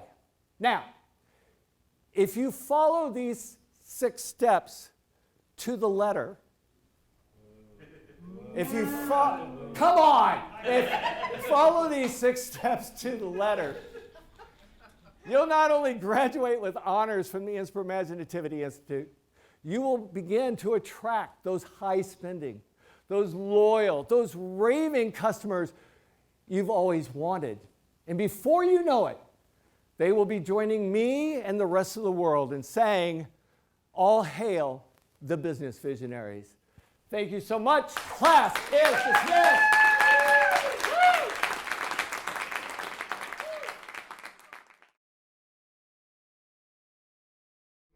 Our next speaker, Elizabeth Britton Mba, is an entrepreneur, author, and speaker.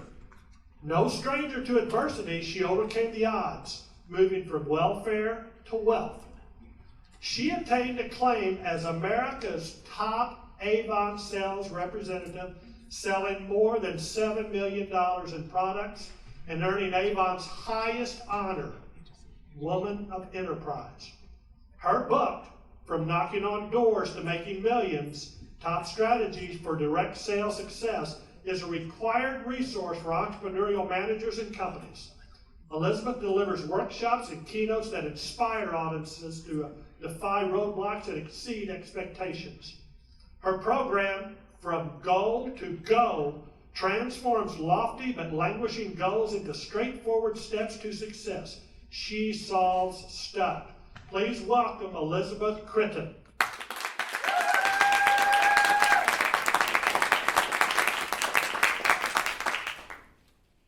As small business entrepreneurs, we know how to hustle, right? I mean, you think back to like when you first started business and you had to hustle. I mean, you had all the energy and excitement. You had these business goals you wanted to make, and you worked. And you tried this thing, and you tried that thing, and you tried everything. You asked everyone, what did you do? What do you do? And eventually, if you're lucky and if you're still in business, you figured out the magic formula for you, right? You figured out you have this machine working. You just go, go, go, and your business is humming along. And then sometimes something comes in and knocks you off track. A year ago, when we originally planned to do this, I was going to bring up the recession of 2009. Yeah, since then a few things have happened, right? So I don't even have to like convince anyone that stuff can come in and knock you off track. We all know it happens. But that's the moment that we require resiliency, right? And there's a term that people are talking about all the time now. I keep reading all these articles about it. And oh, they drive me nuts. I just get so upset. They're like, you should find supportive friends. Take up a hobby.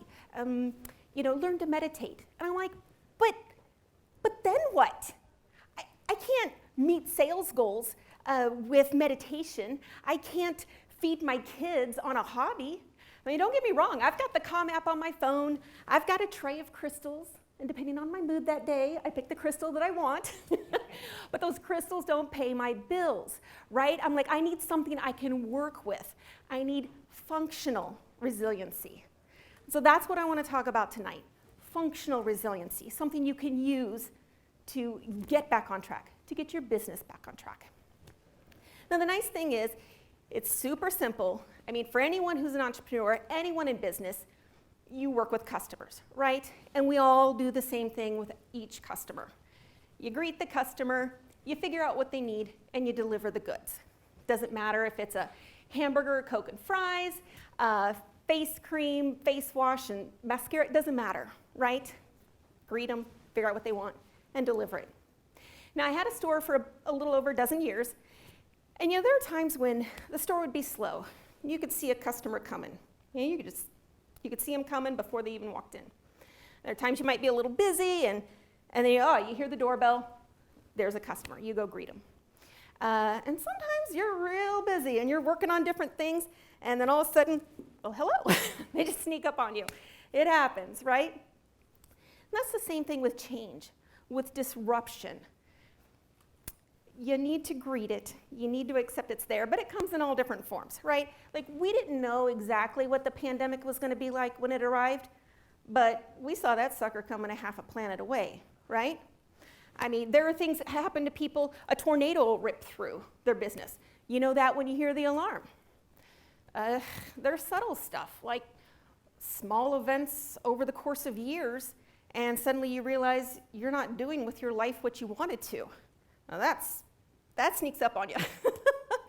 Whatever the source of change, whatever the source of disruption, it's real important to just greet it like you would a customer. The issue becomes when people get stuck in that cycle of grief, right? We've got denial and anger and sadness and bargaining, and people will get stuck there. But if you think of it like a customer, you don't never not greet the customer, right? When they walk in, I mean, you might be like, oh God, not them again. But you still greet them. You still work with them. So when change happens, disruption happens, greet it. Understand you're going to go through the emotions, but you're going to greet the change. Step one. And that leads us to the next step. Figure out what they want, right? And when it comes to yourself and your business and change, there's 3 areas to look at. What do these areas need? Okay, so the first one is yourself. What do you need to make it through this change? This is where the articles are helpful. This is where you have friends you get drunk with at the bowling alley, or you do your meditation app, or you talk to your therapist once a week, or you do all 3. But you figure out what you need, your self needs, to make it through this change. Another area that you need to figure out what's needed is the situation. The situation has changed. The world has changed. I hate buzzwords, but the word everyone's used all year long is pivot. How are you going to pivot? Are you going to pivot towards it, away from it, under it, over it, work with it? I made a whole lot of money during the recession, and there are people making a whole lot of money during the pandemic, right? So just because it feels like a bad thing, it's not always a bad thing for everybody. But figuring out, what does this situation need, right? You've got yourself, you've got your situation, and the third is your strategy. What does your strategy need, right? You're a different person, the situation's a different situation. The old plan is not going to, the old plan for the old you and the old situation isn't going to take the new you to the new place, right? What does your strategy need? And this is when you look into outside resources. So this is when you pull in a business mentor, a coach, accountability partner, CEO roundtable. You read some books, you take a class. You might have to learn something new to build a new strategy. But if you think about it, it's a lot like the way things were when you first started your business. You're back to hustling. You're back to figuring, trying this thing, trying that thing, figuring out what works. And once you have a plan in place, that's when you take action. You deliver the goods. You take action just as if your business were new.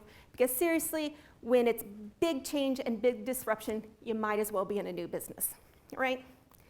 Now, sometimes in business, we'll go through all 3 steps, welcome to Burger King, what do you want? Burnt Cocoa fries, great. You figure out what they need, you assemble it, you toss it out the window, you never hear from them again, right? You will never know if you gave them that ketchup packet, right? I mean, it's just, you'll never know. But then in some businesses, it's a 4-day contract, it's a 4-week contract, it's an ongoing relationship. In those kind of business environments, you do follow-up. You have to keep checking in.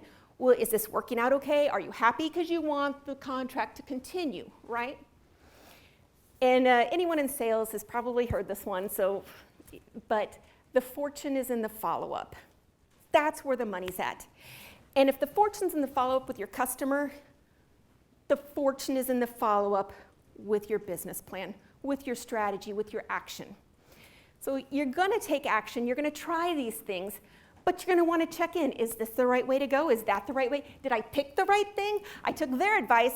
Oh my God, they don't know what they're doing. Let me check the other person's advice. The best advice I've heard is you can't see the label from inside the jar, right? You don't know what's happening because you're so stuck in it. So again, in follow-up, you're going to go to your outside people, your outside resources, those who can help you see straight in business. And that's pretty much the 3 steps, right? Greet the change, figure out what it needs, and figure out a course of action. And if you're worth it, if your children like to be fed 3 times a day, you like to keep a roof over your head, you're going to follow up with your strategy, you're going to follow up with your plan, and make sure that it's working. Now, the first time you try it out, are you going to be great? No, you're probably stink pretty bad at it. The second time, you're going to get better and better. Some people look like they've come to it naturally, but it's because they've tried it over and over. They're no longer afraid of change. Well, they might be afraid, but they no longer appear afraid of change. So they're like, wonderful. And so you're the change of the day. How are you doing? How can I help you? What should I do to greet you? Let's take action and figure out how to keep moving forward to make this work. Other people can do it. You can do it too. That's functional resiliency. You've got this.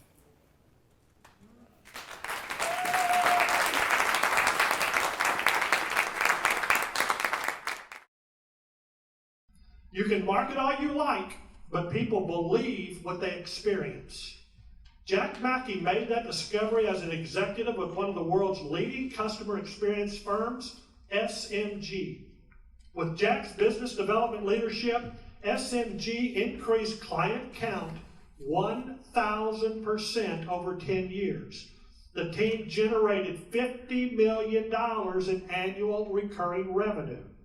They achieved 95% client retention and had fun doing it. Jack shows how to engage, win, and keep loyal customers. Plus, you'll learn how to enjoy your work, embrace tough challenges, and grow your own personal success too. Please give a warm welcome to Jack Mackey.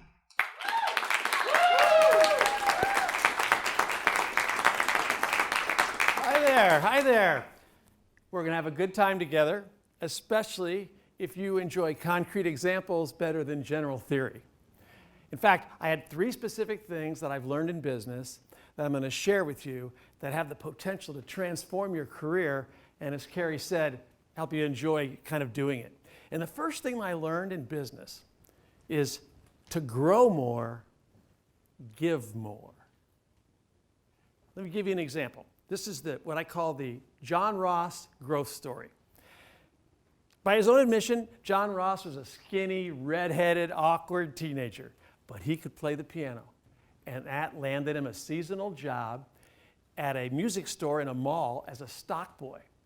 Well, back in the days when families went Christmas shopping at the mall, a lot of times the parents would let the kids run around by themselves. And many of them would wander into John's store and they'd pound on the pianos, and the salespeople hated that. But John was kind of bored being the stock boy, and he was happy to engage with these kids. And he'd chat with them and he'd say, "Hey, sit down here with me. Let's play something." And he would show the kid how to play something short and simple. And after a couple of minutes, and the kid finally had it, he'd say, "Wow, you're doing great." He said, "Why don't you go get your mom? Play it for her."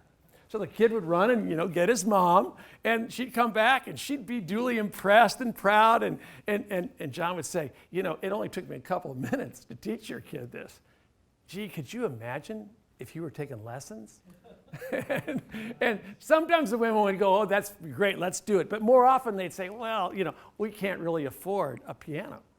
And John would say, "Oh, I get it. That's no problem. We got a rental program. In fact, if your kid takes lessons, all that money goes straight to the purchase. And if it doesn't work out, you can just bring it back. But gee, look what he's already accomplished in one afternoon." And the mom would say, "Really?" And John would say, "Yeah. All we have to do is fill out this form." And then John, the stock boy, would go back to the sales department and give them the form to finish up the paperwork. Now here's where it gets interesting. Unbeknownst to John, the store manager is crossing the names of the salespeople off those forms. He knows they didn't make those sales. Instead, he puts John's name down. So right after the Christmas season's over, the CEO of the entire 80-unit chain comes to congratulate the store team. And the first question he asks the assembled group is, "Where is this John Ross person?" And John raises his hand. The CEO sizes him up and says, "He's a kid." "John, how is this possible? You're not even a real salesperson. But it says here that you've sold a ton of stuff and all the lessons in this store are filled up. You must be doing something right." And of course, John got promoted to become a real salesperson. And that was the launch of a career that kept on growing. In fact, if you were to meet John Ross today, he's the president and CEO of a $36 billion retail consortium called IGA. So whether your goal is to be the CEO or your goal is to just get as fast as you can to the next promotion, you can do that by giving more of yourself. That's when I say to grow more, give more. And that's the very first thing I learned in business. The second thing I learned in business was to lead better, inspire loyalty. If you're a leader, the best thing you can do to start with is to create a culture where everyone is treated with dignity, honor, and respect. Obviously, that's how we'd like to be treated. And from a business perspective, all business is personal. It goes where it's invited, and it stays where it's appreciated. And when people appreciate you, they become loyal. And when they become loyal, they don't just stay, they buy a lot more over time. And they might even send you new customers or say something nice about you on social media.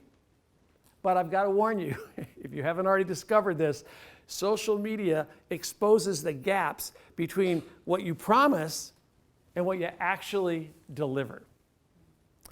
Who remembers the airline that invites you to fly the friendly skies? What airline says, fly the friendly skies of United, yes. And who saw the viral videos a couple of years ago of United Airlines dragging a paid passenger off an overbooked flight? And that was an interesting episode because they broke his tooth, they broke his arm, and they gave him a concussion. And ironically, that passenger was a doctor. Well, Twitter lit up that night with sarcastic recommendations for new mottos besides fly the friendly skies. The one I remember the best said, bored as a doctor, leave as a patient. We can laugh now, 4 years later. Right? First we seat you, then we beat you. And you know, we're all laughing about this now. I'm laughing because the law of karma guarantees United Airlines is to have some serious payback. And sure enough, you know what it cost them to settle with that doctor? $140 million. Worse than that, their stock value dropped $1 billion overnight. So experiences have consequences, both good and bad. Talk about the good for a minute. Every year, Southwest Airlines is recognized as #1 in customer experience and loyalty. And when I meet Teresa Laraba, she is the Vice President of Customer Service at Southwest Airlines. I'm surprised that at that level of executive, she is sharing an office with another executive, the Vice President of Operations. And I asked her about it, and she says, well, Jack, we're pretty much joined at the hip because in our business, in the airline business, our operation is our customer service. She says, you know, when things are going reliably and everything is working just like it's supposed to, you'd be amazed. The passengers, they smile at us first. They're glad to see us. And they're much more likely to laugh at the flight attendant's jokes. Boy, when operations go bad, it's ugly. They miss their flights, they lose their luggage, they file complaints. Fortunately, she said, thanks to our crackerjack operations team, they're really the foundation for our reputation for service excellence. And even given all that, then they pile on these great customer-friendly operating policies like, hey, your bags fly free, you can change your ticket at the last minute with no penalty. But even with all that, does any of us really believe in any business, you think it's possible for your customers to love you if your employees don't? Is that possible? Not very likely. It's not very likely. And this is where Southwest, again, excels because they have a legendary reputation for being a great place to work. And who wouldn't want to work in a fun, loving environment where everybody's motivated and they're very excellent at hospitality? So what kind of people do they attract? That same kind of people. And they're not just hiring employees. What they've done over the years is they're building a community that focuses on their motto, and you know what it is at Southwest Airlines? Love. Love is their motto. And that's why when you're a passenger and you go on a Southwest Airlines flight, you can just sense that this is authentic. They really do like each other, they like you, they're having a good time serving you, and that is, I won't say the secret to their success, but the strategy behind their success is this. They design their entire operation to ensure a positive impact on everyone their organization comes in contact with. Customer, employee, vendor, government partner, everybody. So it's just like in a family. You know, if you want to have a family with a good culture, it begins with leadership. And so what I learned, the second thing was to lead better, inspire loyalty. And the good news is it doesn't cost much money to do that. You know, now it does take a lot of time and effort, and that leads to a challenge. Where do we get the strength and the stamina year after year to go through business ups and downs and just the rough and ready of things changing? And that leads to my third discovery in business. To really live fully, we must embrace our challenges. Embrace challenges is not the same as accepting challenges or suffering through challenges. Embracing challenges means that. Passionately embrace that challenge. And Barbara Corcoran is a great example of a person who is an expert at plowing through unexpected difficulties and bad news. Barbara grew up in a 2-bedroom house with, picture this, 10 kids. Just imagine living there. Then she was branded as the dumb kid of the group because she couldn't learn to read or write. It's because she was dyslexic before people knew what that was. And then she went through 22 jobs before she finally found something she was decent at, which was real estate. So she ends up moving in with her business partner / boyfriend and his 3 kids, and over the next 7 years, they build a pretty good real estate business. Until the day he walks in and tells her, I'm going to marry your assistant. Yeah, doesn't that just take the air out of you? And so naturally, she's got to be crushed, humiliated, but she pulls herself together and she figures out how to reinvent her way out of that. And she goes back to her ex now and says, we're splitting this partnership in half. And she said, I'm starting my own company. So that's exactly what they do. And the last time her ex sees her, he says to her, you know, Barbara, you'll never make it without me. Oh, the burn. I can almost feel it. I'm sure you can too. She would rather die than let that fella see her fail. And sure enough, what happens over the next 10 years? She becomes so popular, so famous, that she is known as the Queen of New York City real estate. And because she was genius at creating a great place to work, she attracted all the best agents in the area, and they sold billions every year. In her 50s, Barbara sold that business for $70 million. Now, she takes that $70 million small fortune and she gets herself invited to be a shark on Shark Tank.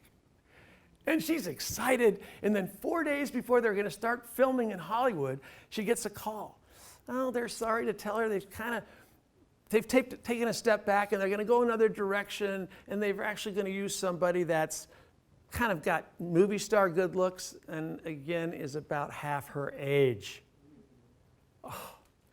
And she's same feelings, humiliation, anger, frustration, but she pulls herself together and she fires off an email to Mark Burnett, the executive producer. And she says, I consider your rejection a lucky charm because everything in my life that's been good has come on the heels of failure. And she proposes, why don't you have both of us girls come out and get on the show with the boys and see how the chemistry works? Because, you know, it's never going to be just about one person. On a team show like that, the chemistry matters, don't you think? And Mark Burnett agrees with her. And so that's what they do. And naturally, Barbara wins that competition. She is now in her 12th year on Shark Tank. And she will tell you herself, that the key to her overcoming all those obstacles comes down to an attitude. And it's an attitude of not giving up, of never quitting, of fighting back, of finding a new way, of staying in the game. And when you hear that, you kind of feel the passion. This is what embracing challenges means versus dealing with challenges. And that's the third thing I learned in business.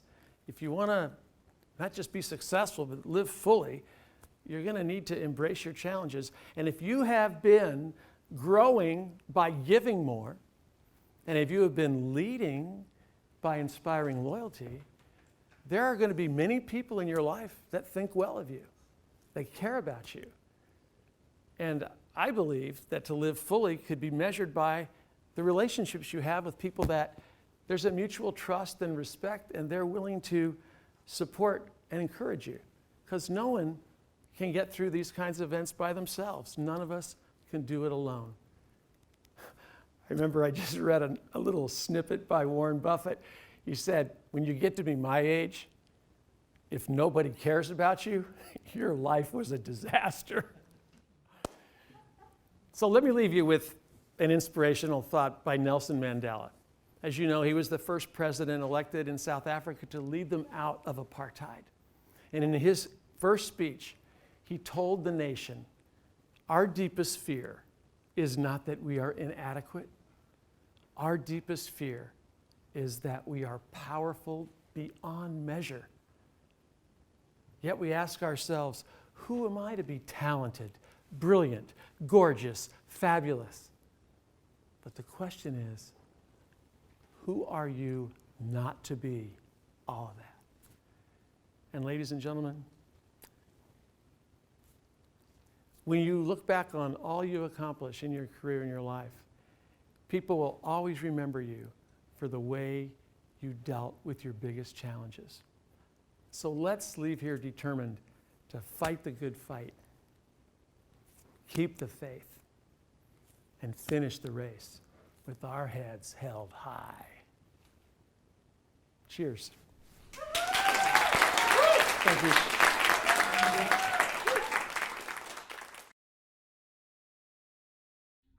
Devin Henderson is a multi-talented powerhouse, an author, experienced presenter, and seasoned performer, having logged thousands of performances as an award-winning comedian and magician and in-demand keynote speaker. His clients include Pepsi, Hallmark, Cerner, and hundreds more. His performances have been called unreal, unexpected, and unforgettable. Get ready for entertainment meets inspiration, and please join me in welcoming Devin Henderson.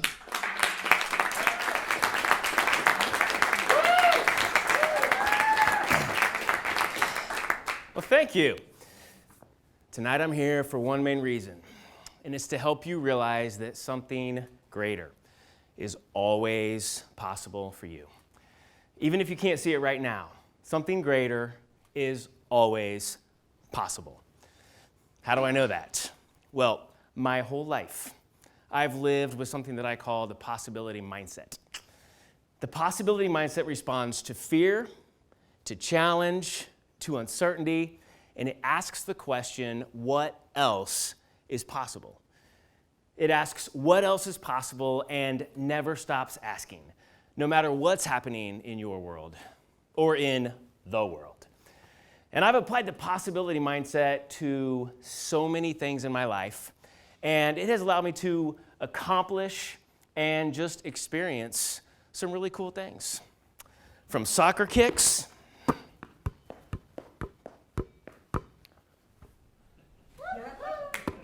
thank you, to soccer tricks,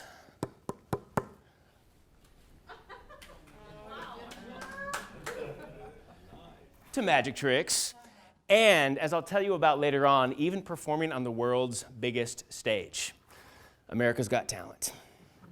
And this concept applies to the seemingly impossible things that you want to achieve, and it can help you reimagine possibilities for yourself no matter what the future holds. So, I am going to help you discover greater possibilities in a couple of ways. In a few minutes, by telling you more about my personal story. But first, through the art of magic. Because magic defies the impossible. So if you all are ready for a little magic, let me hear you say, let's do this. Let's do this. All right, good deal. Tell you what, I'll start by telling you how I got into magic. So I started when I was 11 years old, and I was inspired to become a magician by the new kids on the block. Who wasn't? And I remember seeing footage of Joey McIntyre backstage. Any Joey fans out there? None, all right. So Joey took a handkerchief, stuffed it into his hand, and then he did this. No sleeves, made it completely disappear, and then out of nowhere, brought that handkerchief right back. Yeah, right? And I said, I have to learn this magic thing. So I asked my mom, hey, will you take me to the library? And she did, and we checked out about a stack that big of books on how to do magic tricks. And step by step, by staying hanging tough, I learned the right stuff. You New Kids fans know what I'm talking about, don't you? All right. So I want to show you one of those first tricks that I ever learned. And in fact, this is an advanced version of the trick. And it took me about a year to master all these moves. All right, so here it is. There's two ends to the rope. The middle comes up here because all the action going to happen right there at the top. And we take the scissors. Don't try that at home, people. Here we go.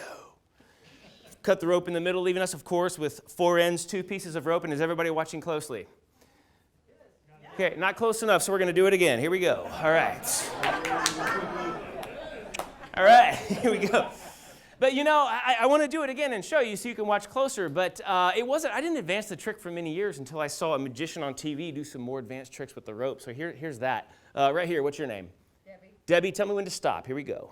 Stop. Right there, watch. No scissors. We cut it right where Debbie says stop. With the hand. With the hand, people. Wow. All right. Wow. All right. Thanks for showing up, Mom. Appreciate that over there, always clapping. All right.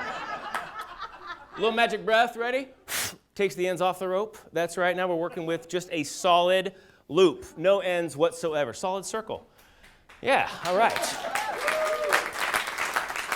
And if you take the loop and twist, you can actually split it into two circles that are hooked together. Check that out. That's what I'm talking about. All right, now you need the ends to get them back on the rope. So a little magic breath, just like this. And we're back to where we started with two ends, one long piece of rope. Thank you very much. That's the rope trick. Thank you. Okay. All right. Okay. Okay, I didn't know you were going to go so crazy for the rope trick. So here we go. Rope trick, encore. Here it is. Bow. Oh, yeah. Back to where we started, ladies and gentlemen. That is the rope trick. Thank you very much. Thank you. Thank you. Appreciate that. Thank you. Thank you. All right. Now, again, it took me about a year to master all of those moves. And just like with that magic trick, with your talents and your skills, if you work really hard, you can take yourself to the next level. Now, I never imagined when I was 11 years old and starting magic that it would eventually lead to me performing and speaking on stages all across the country. And I for sure didn't imagine that it would lead to something as big as me competing on America's Got Talent. Do you want to hear about it? Yeah. All right. So this was back in 2014. And one day, totally out of the blue, America's Got Talent reached out to me and said, hey, Devin, we found some of your magic videos on YouTube. We love your stuff. So will you come to Hollywood and audition for season 9? So I was like, yeah.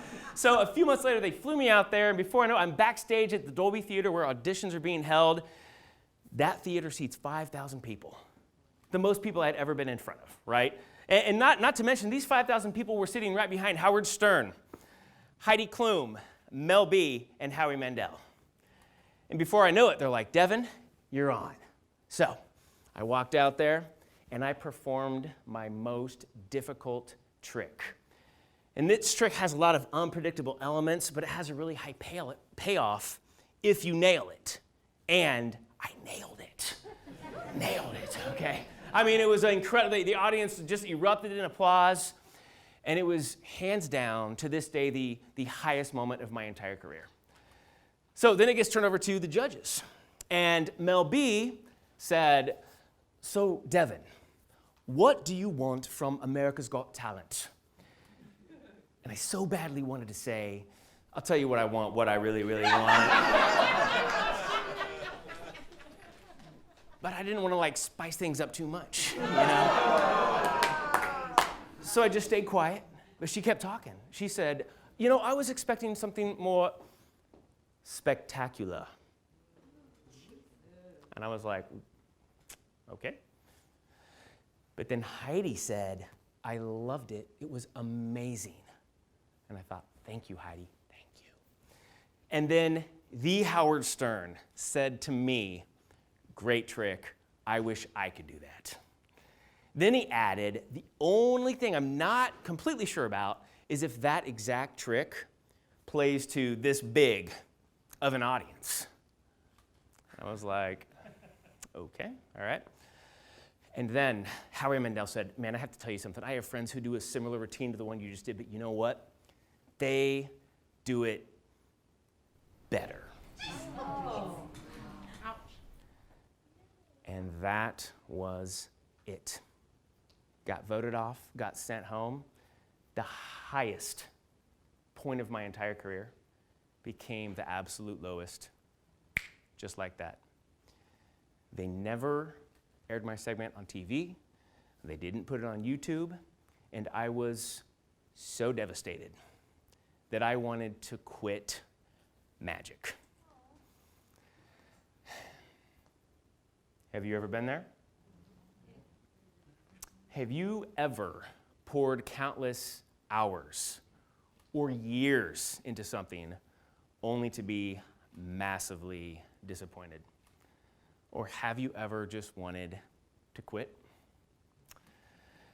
Well, I didn't quit magic. And the reason is because I learned through that experience that failure is not a dead end. Failure is a fork in the road. And if you choose the healthy path over the self-destructive one, then you can learn from failure and allow it to be a bridge to the next level of greatness. Now, I could never have guessed at that time that everything that happened was actually part of a greater plan. That all of my challenges and some of my greatest successes in life would eventually become a signature message that would inspire hope to thousands of people at this point all across the world. And that's the cool thing about it, is I realized, wow, there was some good in that, and that was incredible. And one of those successes in my life that I gave you a glimpse of earlier is soccer juggling. So I'm just curious, who here has ever heard of the term soccer juggling by round of applause? Okay. All right, a little thin. How many people have heard of soccer? Anyone? Just. All right, cool. Well, this is soccer. Soccer juggling is where you're keeping the ball going, right? You're trying to not let it hit the ground. You get bounces. You can use nearly any part of your body to keep the ball going. And I had many, many goals as a child. I set seemingly impossible goals, and then I achieved them. And my first goal was just to be able to get 10 bounces without dropping the ball. And then it turned into 100, and then I wanted to get 1,000. And a few years ago, I hit my all-time high. Would you like to know my record today? Yes. It was 11,241 kicks in a row. Now, just to be clear, that is 11,241 consecutive kicks without ever dropping the ball over a 2-hour period. So, how did I do it? I did it by asking that question. What else is possible? After I broke every record. But I also did it by doing something else. I worked a 3-point daily method every single day. And for time, I'm just going to share one of those with you right now. And it's this. Pick up the ball. Okay. Picking up the ball means maintaining a positive attitude and coming back stronger after challenges. because failures and setbacks are a given. You're going to drop the ball, but just keep picking it up. No matter how hard it gets, keep picking up that ball. When you feel like you're done and you just want to give in, pick up the ball. And picking up the ball is a concept that applies to any area of life, including with relationships. And so I have not told you yet about my most important relationships, my family. Can I tell you about my family? Yeah. Okay, all right, thank you. So my wife and I are coming up on 15 years of marriage. So, all right, and we have 7 kids. And, some gasps there, okay, I know, it's what we do.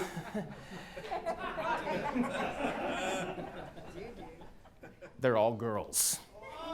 There's the reaction. That's right. This is true. 7 daughters. I know people are like, well, what are the chances, right? No boys. Have you thought about adoption? And we're like, well, I mean, we thought about it. And then we were like, nah, let's just keep them. So. But here's why I bring my family into this, okay? I'm going to close with this story. A few years ago, I was in Las Vegas to deliver a keynote presentation. And I just happened to pass the hotel where Matt Franco performs. And if that name rings a bell, Matt Franco is a magician, and he won season 9 of America's Got Talent. That's the season I auditioned, right? And when I saw his name up there, I thought, that could have been me. And all that pain hit me again. But then out of nowhere, for the first time ever, a sense of thankfulness and gratitude hit me because I realized the perfection of what had happened, and this is it. Had things not happened exactly the way that they did, we wouldn't have our last 3 kids. Now, let me explain what I mean by that, okay? Back when I auditioned for America's Got Talent, we only had 4 kids, which means we didn't have the last 3 yet, right? You know as well as I do, if you were to go back in time and change something, it would change everything moving forward. Your decisions, where you are, your timing. I think you get my point, right? And had things not gone exactly the way they had, we wouldn't have our last 3 angels, Eva and Emmy and Haven, who, by the way, mean more to me than winning any competition ever could. Now, when I first came out here, I told you I'm here for one reason, to help you realize that something greater is always possible for you, even if you can't see it right now, and no matter what is happening around you. Start asking the question, what else is possible? Stop fearing failure and commit to picking up the ball. But most importantly, practice thankfulness. Because thankfulness will not only help you discover new possibilities, but it will help you see the greatness that already exists in your life, if you'll simply open your eyes to it. Thanks. Thank you very much. Thanks.